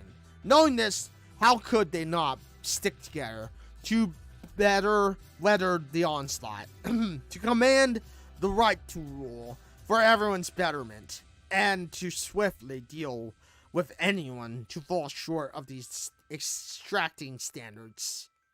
I like it so far. I'm not sure this is my clan, but I like it so far. But I honestly like it so far. So let's see what they have to say now, or what they have to say next. All right, lions and sheep, kingmakers and kings and kingmakers. The Ventrue clan, claim the wisdom, restraint, and control to rule. Of course, not everyone loves this assertiveness. Yet there are few who don't fear the powers of the practitioners. Players who choose this clan venture gain to access 2 of their disciples in addition to their thin blood powers. Alright, so we do have some new stuff, so let's see what we got here. Dominate. Guardians of the Masquerade. and princes of the uncounted cities. It runs in the Venture's blood to be obeyed. Their signature disciple allows them to dominate the actions and memories of others. Mesmerize. Blood cost free. The primary dominate power allows the Venturer to place one NPC in a brief hypnotic state or trance. The person who so affected is oblivious to the world around them, ignoring sound, touch, and even pain. The blank slot intensifies the mesmerize event. Very cool, very cool. Command. Blood cost 0. The secondary dominate power significantly extends the Venture's control over the mesmerized NPC. They can now be ordered to move, remove obstacles, or even attack others. The blank and blank slots upgrade command. Using dominate powers is not a masquerade violation. Very cool. All right, let's look at the next part of the power show. The next part of the power showing. Everyone, yeah. which is of course the fortitude, should I say. Few things truly worry the vampire who masters fortitude, the disciple of physical resilience. After all, why fear the battle when you are certain to outlast your foe? Absorb. Blood cost 2. The first active allows the vampire to take a brief defensive stance in which they may deflect all attacks they can see, healing their wounds for every would-be strike. The blank slot increases absorb effects. Very cool. Personal armor. Blood cost 2. So let's see what this is all about. The second active, power hardens the vampire's skin into a stone-like barrier. The blank and blank slots upgrade this power, to the point where a true master becomes impervious to attacks, causing attackers to stagger back from the recoil of their own strikes. Allowing a mortal to witness your fortitude under attack is a masquerade violation.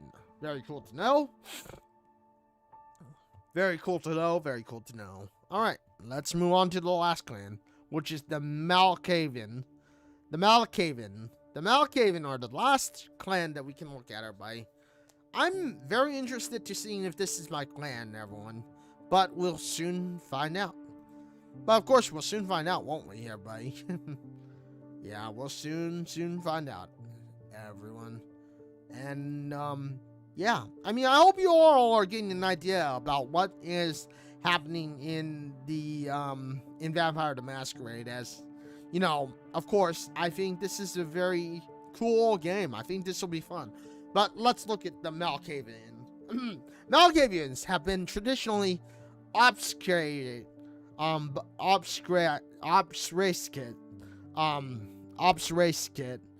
racist, by the Seattle Kindred. While a few managed to claim territory in less desirable districts, very few have ever managed to rise to the levels of the other clans. Because of this, there is a persistent bias against the Malkavian clan that still exists into modern nights. Very cool. None of the many nicknames, blah blah blah blah blah. I did. None of the many nicknames for Clan Malkavian, lunatics, jesters, visionaries, madmen, and so on is as fitting as oracles. To be of the clan is to understand things nobody else does, and to be affected by the understanding among the clan. This shows itself in psychologists, depression, compulsive disorders, or unaccounted other mental illnesses. This hasn't kept the clan of the moon from finding its place in a kindred society. Advisors, strategists, preachers, hunters, and yes, rulers, all Malkans, walk their very own path. Very cool. Never ending, never alone. Unease, curiosity, distrust, pity, The Clan of the Moon elects many reactions. Still, no vampire sees more than a Malkin. Players who choose to join their ranks gain access to the secrets of 2 new disciples on top of the individual power of their Fin Blood cast. So one of them is we already know. One of them is Asupex, which we've already read, and the other one is Dementalization, which is a new power that we haven't read about yet. So let's look at Dementalization, everyone. Dementalization. All Malkins see further than a mortal could. No Malkovin is left untouched by what they see. Their signature disciple allows the clan members to impart an imperfect vision of their psychologists on others, with often drastic results. Haunt. Alright, so Haunt. The first active demonetization power impacts an unseen specter in the victim's minds. Unable to control themselves, they'll flee in panic, and the blink and blink slots upgrade Haunt. Very cool. Berserk. Berserk. Blood cost 4. Haunt is, by the way, blood cost 2. But Berserk, blood cost 4. The second active power fills the vampire's targets with an uncontrollable rage, causing them to lash out at anything nearby, even the air itself, if no better target is available. The blank and blank slots enhance Berserk. Use of demonetization, while thoroughly unsettling, is not a vampire masquerade. It's not a masquerade violation. Very cool. We've already read about Uspex, so we don't need to read it again. But, I mean, honestly, I think the Fourier or the Tremere feel like my kind of clan. But I would like to know what your type of clan is. What clan, from what we've read on Vampire the Masquerade Bloodlines 2, what clan is your clan? What clan do you all think is your clan, is your go-to choice, everyone?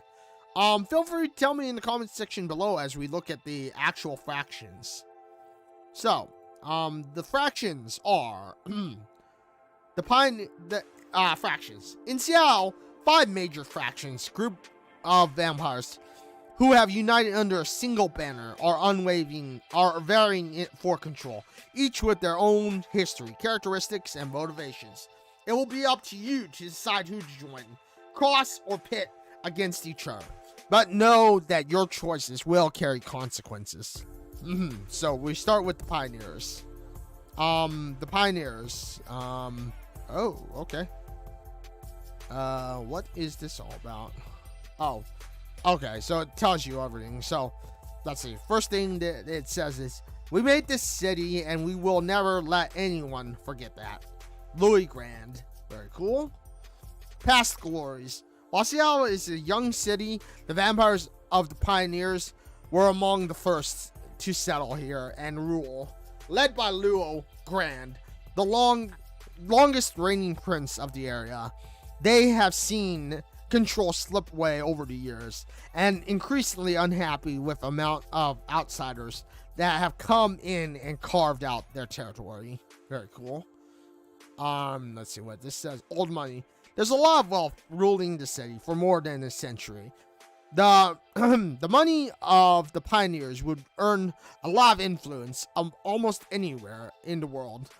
In the modern boomtown of Seattle, though, all it seems to afford is a more comfortable slide into irrelevance. While they have dreams of once ruling the city, they have since been forced to accept the rules of another. In exchange, they have been allowed to save face by keeping control over some minor parts of the city. Very cool. And the last thing says the Insiders Club. A collection of individuals from different clans unified by their idealistic and romantic notion of Seattle as the last frontier. The Pioneers held Seattle for the biggest part of the city's existence. Having lost so much in the last 20 years, they have become quite skeptical of changing the world, including any fledgling looking to join. The vampires in Lulu Group include lodgers, fishermen, bootleggers, old money from families, musicians, and artists, and many other long-time pungent sound inhabitants. And they fight tooth and nail to preserve whatever remains of their old world and of one another. Very cool. The Camarilla. Ooh, they really are bringing back the Camarilla, huh? All right, that's cool. Let's check out the Camarilla. I'm kind of cool. That's kind of cool that they're bringing that back. Camarilla. All right. For those of you who haven't played Vampire the Masquerade Bloodlines, you probably won't know who the Camarilla are, but it's very cool that they're returning. It's very cool that they're returning. So let's see. Contrary to what you might think, I enjoy having enemies. It makes me careful, keeps me creative. There's not much of a future for complacent rulers. Very cool. The Camarilla are very cool. And I believe they were mentioned in the original Vampire the Masquerade Bloodline, so I'm glad to see that they are still mentioned in this one as well. Power players. Seattle has become one of the most lucrative tech and business cities in the world. In the shadows of the boom, a new kind of kindred has emerged in the city. Sleek, business-minded, ready to influence the city from the top floored boardrooms, led by Prince Cross, and ingrained in corporate landscape of Seattle. The Camarilla has managed to turn its connections to tech billionaires and investment bankers into domination over the Emerald City. And like I said, I believe they were in Vampire the Masquerade Bloodlines. Oh, let me just check to make sure.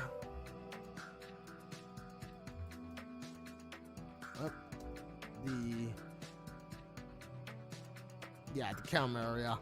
They were, as I recall, they were in the they were in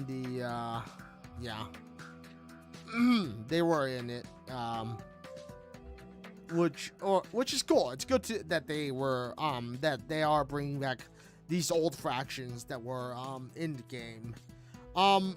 Anyway, moving on to the next part of the of this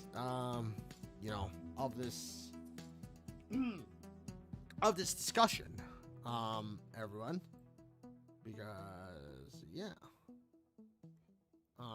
because anyway, let's move on to the next part of this discussion, shall we? And who just followed? Colin, how you doing? Welcome to the channel. How you doing, Colin? Thank you for the follow. How are you doing? XQC. An XQCK person, huh? Well, welcome on in. Anyway. It doesn't matter how much you know about anyway, let's go ahead and continue our discussion about the Camarilla. The long game. After 20 years at the top, every member of Cross Faction is still very aware of being the city's biggest target.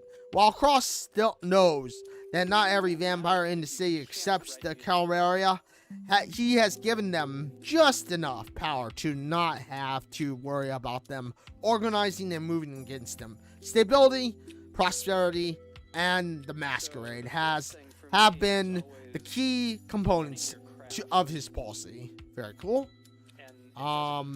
Moving on. Moving on to the next part of this. The Ivory Tower.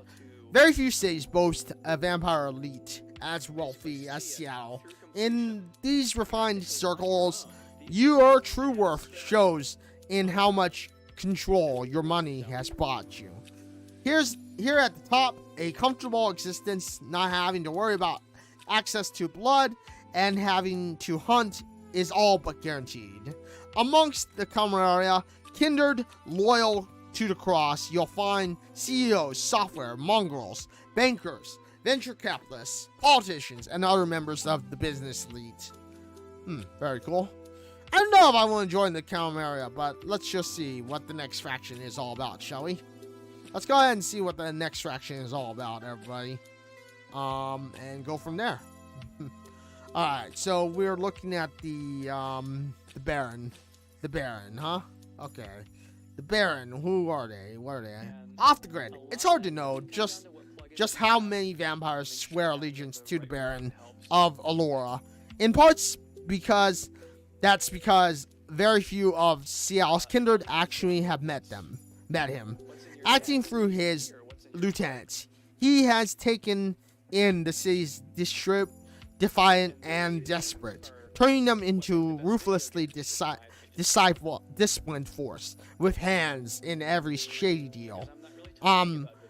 Where a less pungent man might turn such capital into a bid for princedom, he has so far been content to stay in the back alleys of his turf, hoard favors, and brutally defend his business interests. Very cool. Let's see what the Baron also does. You're in the game now, son. Ever since the night you got bit. That's just how it is now. Josephine, Lieutenant of the Baron. Very cool. Very cool. Let's see.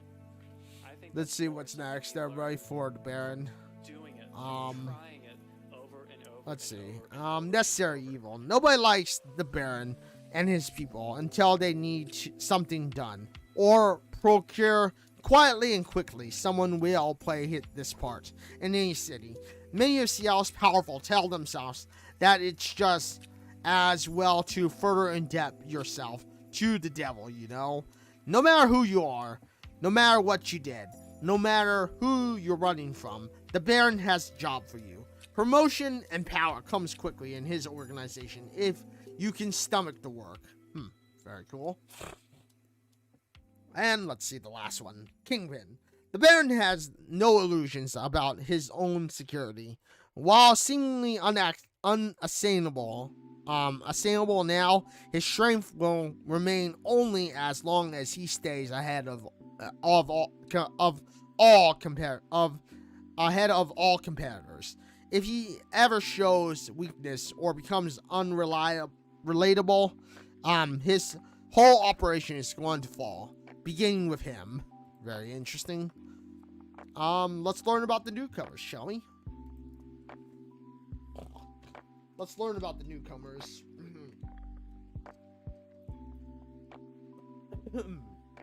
Alright, the newcomers, everybody. So what can we learn about the newcomers in Bloodline, in Vampire the Masquerade Bloodlines, everybody? Let's just see. Let's go ahead and see, everybody. So the newcomers, outcasts. The Faramir have been historically kept out of Cial until Prince Cross suddenly allowed them access to the University District territory. Nobody seems to know quite what led the warlocks to make the journey from Europe to the far edge of America. Given the Camararia's generosity, it's likely they paid a high price to enter the city. What that price was, no one's quite sure. Very interesting. All right, let's see. The Pyramid. The faction characteristic leader, Professor Victor Gorja, offers any vampire who would like to join him safe access to blood in one of the city's richest hunting grounds, a spot in a rapidly progressing organization, and a promise of something greater. Those with talent can rise to the top quickly. Already, the Baron views Groga's operation as his most dangerous competition. True conflict is on the horizon. The newcomer's star keeps rising, alluring, confident visionary. They offer opportunity and risk in equal measure. Very cool. Very cool, very cool. I realize that there are many in Seattle who will disparage you from associating with us. We're a threat to their stability. The inevitable pressure that changes the way the city's blood flows. Aleph, Pertmatch, right hands of Victor Gurga. Very cool. Very cool, very cool. I like it. Let's see what the last thing says. Academics. It's said that the Treasure Clan knows more about the true potential of kindred blood than any other. Founded by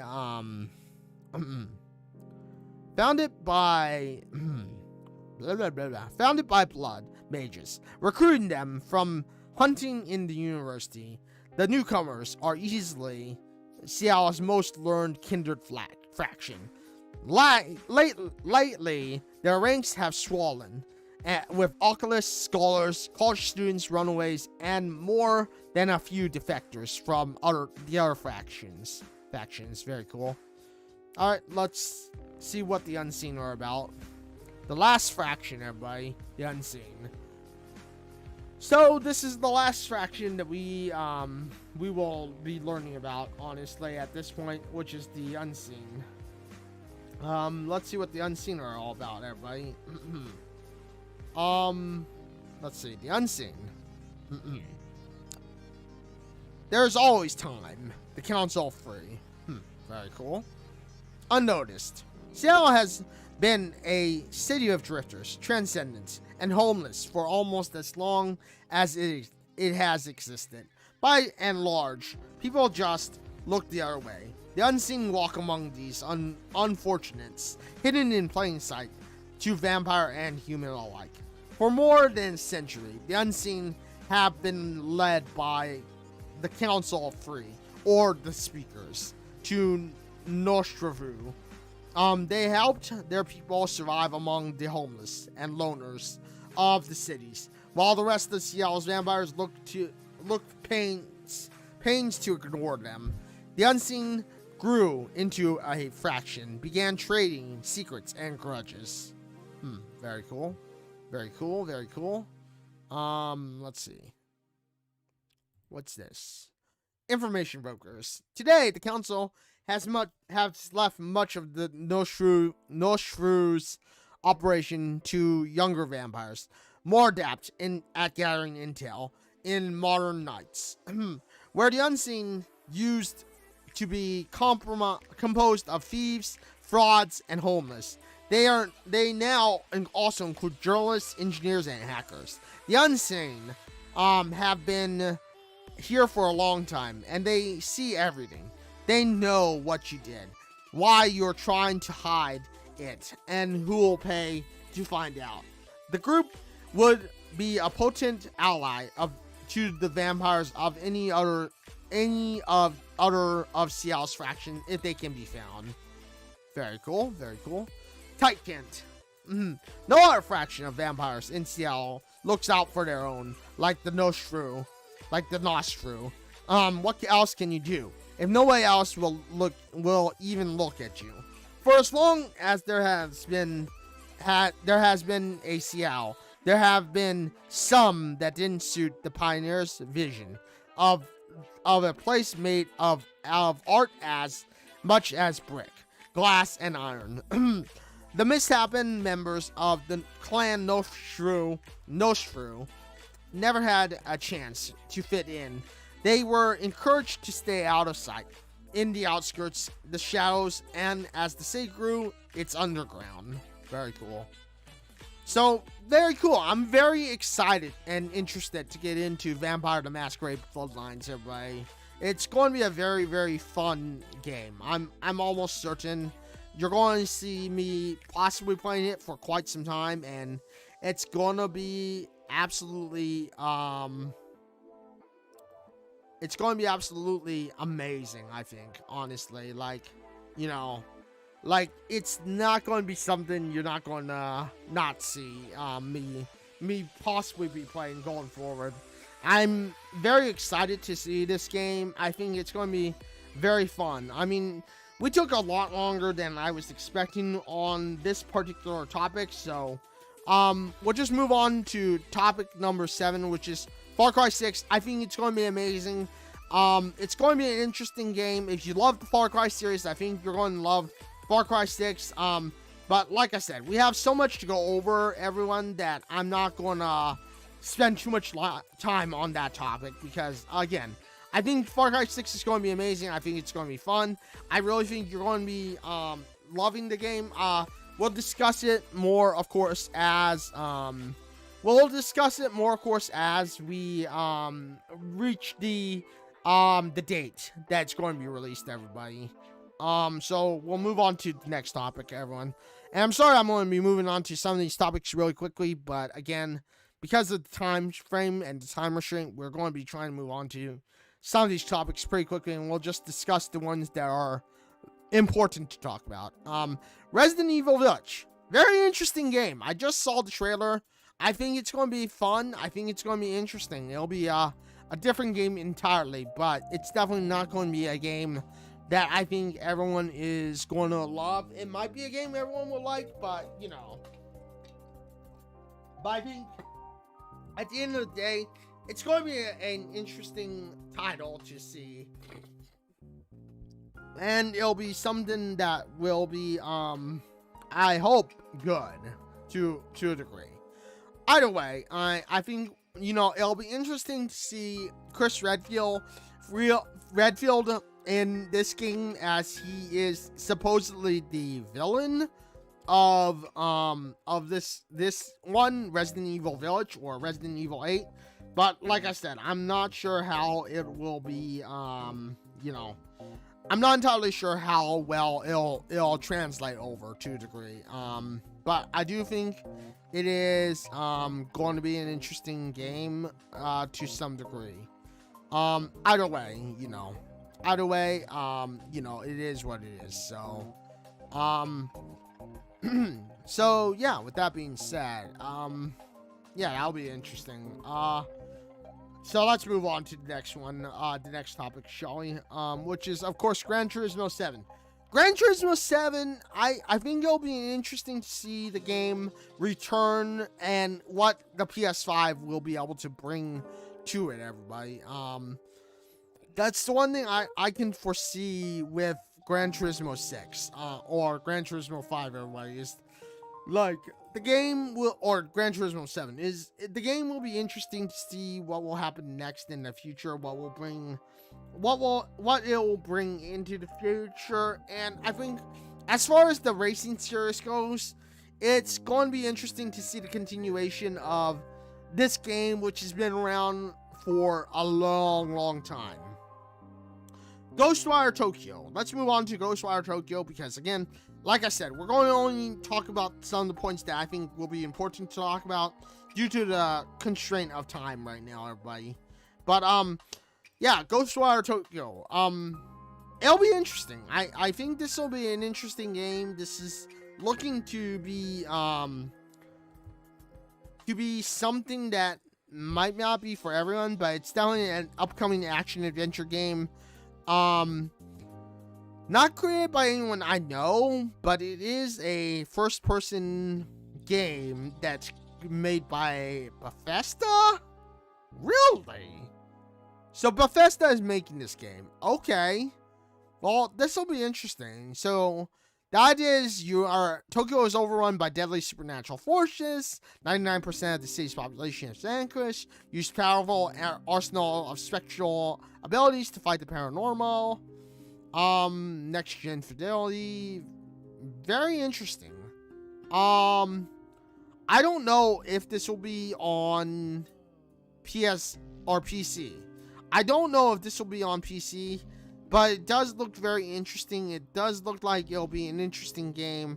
It looks like you are going to be playing this person who has supernatural abilities, and you have to fight the the ghosts or specters that are taking control of the people of Tokyo.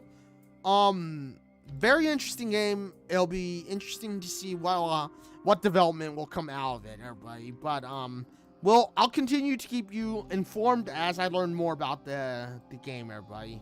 All right, this is going to be a point where we're going to take some time to discuss a little bit, everyone, which is Twitch versus Facebook gaming. How should you live stream on video games, or how should you live stream video games? This is a very interesting topic that just popped up as far as news goes not that long ago. Well, December 4th, so yesterday. It was yesterday, but yeah, let's just see what this is about. Whether you're a viewer or a streamer, picking the right video game live streaming services is crucial. Amazon's Twitch reigns supreme, but Facebook gaming presents a serious challenge. Here's how to choose. So this is just a review about how to choose if you should go on to Twitch or Facebook gaming. Personally, I mean, you know us, we're on Twitch right now, and also YouTube, but anyway, anywho, everybody, so what should you choose, Twitch or Facebook gaming? Well, I mean, let's see, let's find out, shall we?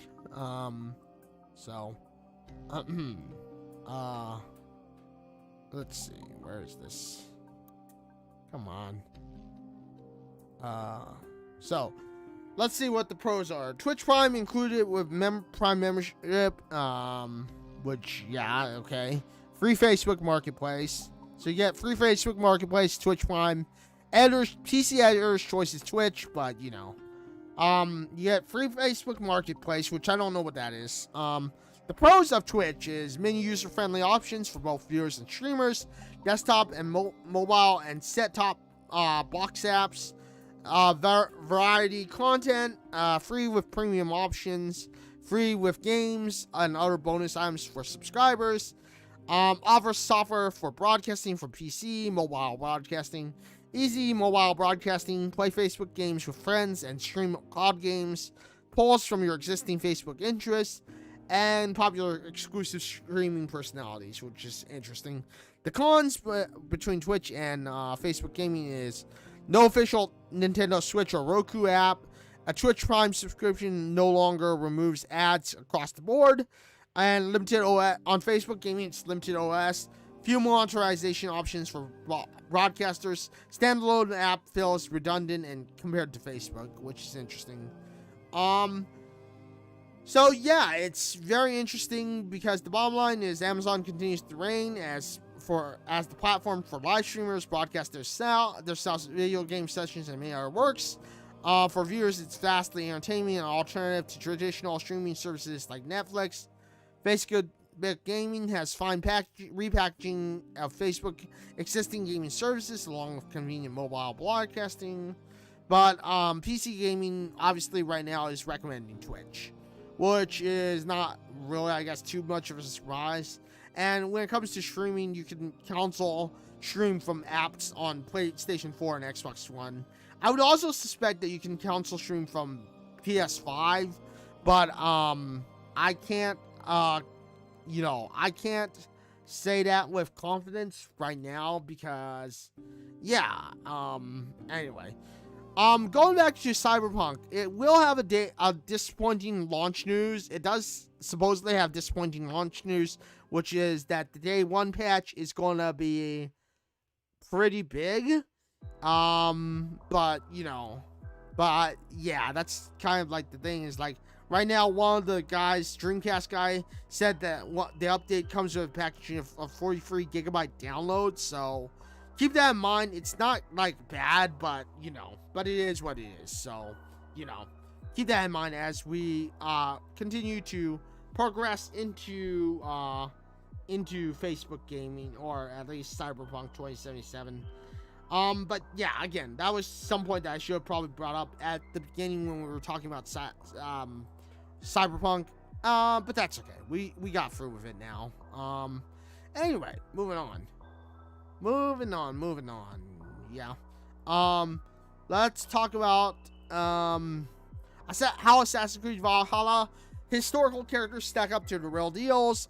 This is something that they were just talking about. They apparently they're saying that Rhaegar himself has been dead for some time, but when Eldor arrives in England, his so-called sons are very important to the story, and is referenced liberally.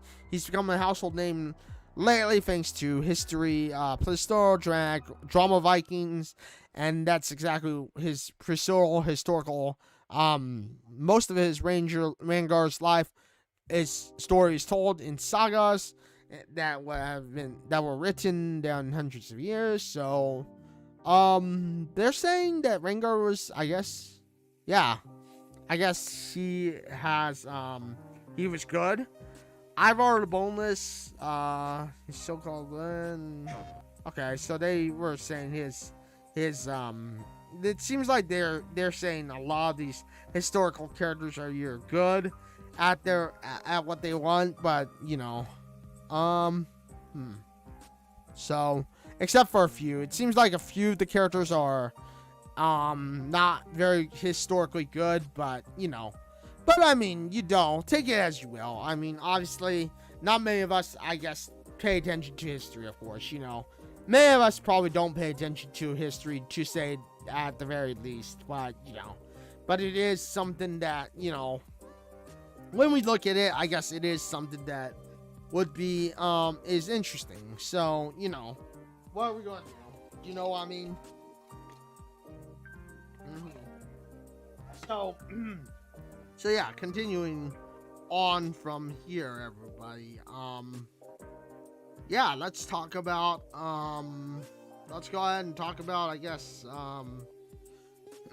let's go ahead and talk about the, Twitch removing, blind playthrough, the blind playthrough tag, or blind playthrough tag removed. So apparently Twitch removed the blind playthrough tag, and, and of course, the blind playthrough tag was something that was meant to allow Twitch streamers to say, hey, we're doing a blind playthrough here. But, I mean, I don't know. It's an interesting drop, I guess, when you look at it. Because, obviously, the Twitch, the Twitch blind playthrough tag, I think, was useful to people and was useful to many in some way, shape, or form. But, it is interesting that they removed this so-called tag, and I don't know what they're planning to do with that. It'll be interesting to see what they'll do with the tag and what they will do now that this tag is not here. I guess, you can still use the no backseating, but, it's very interesting. So some people, it seems like, are happy about the blind playthrough tag because it'll encourage more inclusive language for our community. But I don't know. I mean, it's interesting that, blind playthrough is removed. I mean, obviously someone like XQC is saying that, it can be easily replaced by saying no spoilers playthrough or undiscovered or first if it's your first. But I mean, I don't know. A blind playthrough would turn your monitor off, and that's not what most means, which is interesting. But yeah, the term blind playthrough was centered around discussion of damage, sparked by Able Gamers, COC Steven, I see. But yeah, I don't think that the blind playthrough tag was necessary, obviously. I mean, but, tell me what you all think. What did you all need the blind playthrough tag, or what was your expectation of the blind playthrough tag in general? Because I know for many of you, this might have been a tag that was something that could help you with, saying, hey, you know, where this is we're going into this for our first time or whatever. But you know, obviously I have the no backseat tag because, you know, obviously, you know, nothing really is more annoying than to have a backseater. Obviously, I mean, you know, that's one of the main reasons in my rule we say don't backseat. If I can help, if I ask for help, I will. Feel free to. But I mean, obviously we also expect people to be respectful. Don't self-promote without asking. You know, if you have any suggestions, leave them, but don't try to force it, you know. Those are most of our main rules. I mean, obviously we also have link protection on because you know, many of you are going to leave a link and we don't want to have some malicious link just be in the channel because of one reason or another. So yeah, that's always going to be something. But you know, moving on, you know, I'd like to see what everyone else is thinking about the, you know, some of the things we've discussed up to now. But yeah, moving on, let's go ahead and move into like the last few points. As you all know, we are very inclusive to include LGBT people. I've already said we do look to help and inclusively say, hey, I'm part of the LGBT community because, you know, I do want, like I said at the very beginning of this stream, go under they, she pronouns. I am part of the LGBT community. But, yeah, apparently, you know, this tag has been getting some controversially, and it is a double-edged sword, obviously. You know, obviously, it's crucial for us to create a safe community for our people. But, you know, obviously, the same thing could be said is that it's a double-edged sword. It increases discoverability, and, you know, viewers who search tag immediately can find the content creators that are LGBTQ, you know, and that's part of the thing is everybody's welcome. You know, I always try to include and try to make sure that people like that are worth, you know,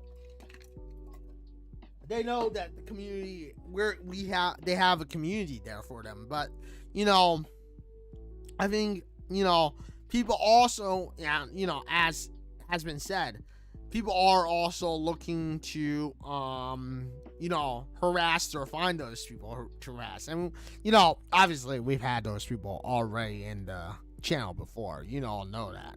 And you all know that right now, obviously, because, you know, let's face it, many of you have already been, you know, you've seen that already. I mean, let's put it that way. It's kind of obvious that, you know, that you've seen these people and you've seen these people out there, you know that those people are out there because, you know, they're there. I mean, you know, it's just obvious that it's a double-edged sword that, you know, it's great for the community. I think it's great for the people, but it also is something that, I don't know, it's interesting to see what will be becoming of it, you know. And I mean, obviously, I don't know. It's something that we'll have to look into because obviously I will always be accepting of these people, but I will always accept those, you know, who are looking for a community that can, you know, basically accept what it is. But I don't know if I'm going to continue to use it just because, again, like I said, it's a bit of a double-edged sword. I will still keep it in my description, but I don't know if it will be something that we will continue to, of course, you know, use for say, overall, because, you know, again, like I said, I don't know if it's worth, you know, if it's worth the factor that, you know, it is what it is. I mean, obviously, you know. And that's one of the main things is like, you know, we look at it and it is a double-edged sword that will be on the rise. It is something that, you know, many people are using it, and, you know, obviously it works to help those people who are needing it. But, you know, at the same time, it's interesting to see if it also is something that affects the people who are looking for those, you know, just looking for it, you know, because they want to utilize that double-edged sword. So, you know, so yeah, it is something that is worth, you know, looking at, and I think that it's something that we can continue to use, but I don't know. I'm interested in seeing what is going to be next. You know, if they'll continue to have that tag be open and welcoming, and what will happen next, because obviously, like it is, I want to say that the you know, I want to obviously say that the things will still be there. You know, obviously, and we will obviously still see that going on, but you know, but yeah, I mean, at the moment, it's very hard to say what will be next as far as it. So I guess we'll move on to the last topic of the channel today, which is of course the PS5 restocks. PS5 is getting restock. You know, for those of you who are looking for, you know, PlayStation 5s, still trying to get their hands on PS5 because scrapers or whatever are going on, and yeah, you can definitely still find a PS5. Well, the stocks are coming back. They are restocking. So if you don't find one soon, I would say, you know, keep looking. Just kind of hope that you'll find someone or something. You know, when you can, because obviously, like it is, you will find the PS5 stock coming soon, or you will find the PS5 stock, you know, happen, you know, around. You'll find it very eventually, everybody, you know, which is something that is good. It's good for us to see that the PlayStation 5 is starting to get stock back. It is going to be getting you know, these things back, which like I said, is good for people who are like looking for that community or that stuff, you know, because I know, like, when the PS5 first got launched, it was just blocked out. I mean, you know, obviously, you know, stock is kind of coming back. Walmart's going to be getting the stock restocks, and you know, hopefully they will have more during the holidays, but they plan to have a restock on December 8th. Not an official date, but you know, that's something. You know, and then, you know, you will see, you know, Target getting restocks, Costco will be getting restocks, PlayStation Direct will be getting restocks, Amazon should be getting restocks, and, you know, just be ready for restocks. Keep an eye out, like, at restock alert, PS5 restock alert, or whatever, you know, PS5 drop. I'm not sure if those are actual Twitters, but you know, but keep an eye on those kind of things on those sites, and just, you know, see what is what, everybody. Because obviously, you know, PS5 will be getting those, you know, PS5 will be, you know, getting those things, you know, keeping those, the PS5 will keep those things going, you know, but yeah, you know, but yeah, with that being said, you know, it is going to be happening, I guess, you know, so keep that in mind as you are you know, looking around. Obviously, I don't know if they're real Twitters. It doesn't seem like they are. But, you know, I just wanted to check to see if they were real Twitters, and it doesn't seem like they are, but you never know. But, I mean, you never know. It is what it is. Anyway, let me go ahead and take a quick little break, because we've been probably in this share for at least the last almost 3 hours. So, you know, with that being said, I'm going to go ahead and play a small little video / ad for the XO Cami. And when we return, if you don't know what the XO Academy is, the XO Academy are a group of people who are helping women FGC gamers, and I believe those under the female binary like me bring their fighting game skills up to the next level. But yeah, we'll be back in just a bit. So with that being said, hang tight, and yeah, we'll continue in just a little bit. And right, another bot account. Jeez, how many bot accounts have we run into today? We've ran into a load of bot accounts so far. Yeah, there's definitely a load of bot accounts right now. So yeah, that's interesting.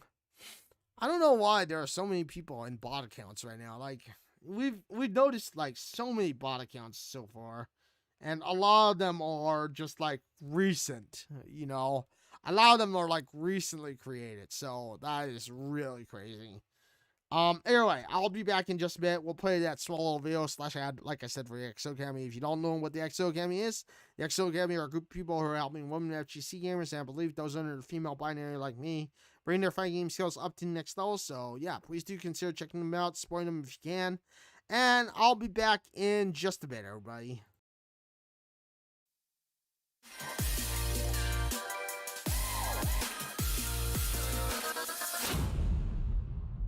XO Academy is a 4-week training program helping female fighting game players take their game and name to the next level. If you'd like to support, please subscribe to our Patreon or purchase merchandise at nexthitwins.com. We've got some of the best players and best coaches involved, and your support can only help us get better.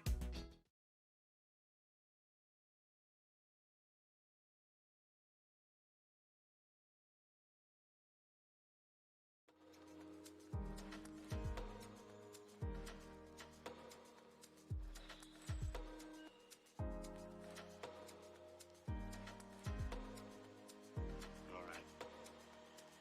I'll tell you the truth.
Alright, so we're back.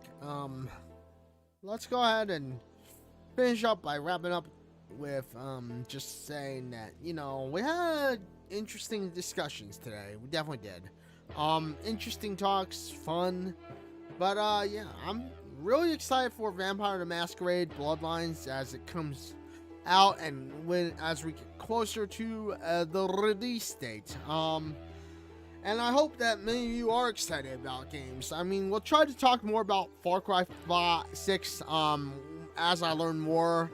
I'll look up more stuff. We'll talk about Vampire the Masquerade Bloodlines 2. Once again, with File and the Cozy, when that on next week. But yeah, with that having been said, we had a lot of interesting thoughts today. A lot of interesting discussion. It's been very productive. I think, I'll look up more stuff. I'll keep you up to date as I can find more information about like free Splatoon, and what happens with that. I will try to keep you all up to date on Vampire the Masquerade Bloodlines as I learn more. Keep an eye out for Cyberpunk as that comes out, because obviously we will be doing Cyberpunk 2077. That's going to be very exciting time, good time for you all to get in if you haven't already. But with that being said, obviously it's going to be an interesting time coming soon. We'll be focusing, of course, on Cyberpunk 2077. Maybe every once in a while with some Fortnite. Who knows? Obviously, every once in a while, possibly also with some Apex Legends. But, things are going to be happening. So, keep that in mind. With that being said, though, thank you, everyone, for having this discussion. It was very fun. It's been exciting. But yeah, I'm looking forward to some of these things. It'll be fun and interesting to see what happens next, everybody, because, at this point, there's a lot that could happen next, and, who knows what will be next for, the, games that are going to be exciting. I mean, obviously, we're going to be trying to focus and continue to focus on the, so-called gaming niche, but, and I'll try to keep you all up to date with information about, Far Cry 6 as I find it. I'll keep you up to date with Vampire the Masquerade Bloodlines 2 as I find more information. Maybe I'll try to talk to I may try to talk to the devs if I can, obviously. But yeah, there's going to be a lot of things coming up, everyone. We'll be seeing a lot more. I'll gather information about Ghostwire Tokyo as I can. I'll try to get insider information if I can. I'll try to see what I can find out about the game, everybody. And as I find out that information, I will pass it off to you. If this information comes via a YouTube video, I will do it via a YouTube video. But if it is via something else, then yeah, it'll be via something else, like the next episode of Gaming Talk. But either way, don't worry, everyone. I will continue to keep you all up to date as the game and information arrives. If I can get any information from Hardsuit Labs, I will. But I'm not sure, everyone, if I will be able to. So keep that in mind as we progress forward and as things go on. I will try to keep you all up to date with everything I can as I learn more about it. But until then, there's a lot of things going forward and a lot of information that we can continue to talk about. But that'll all happen in time. And, it will be good to know that information when we get it. But, until then, I'll keep you all up to date as I see and as I find more information, everybody.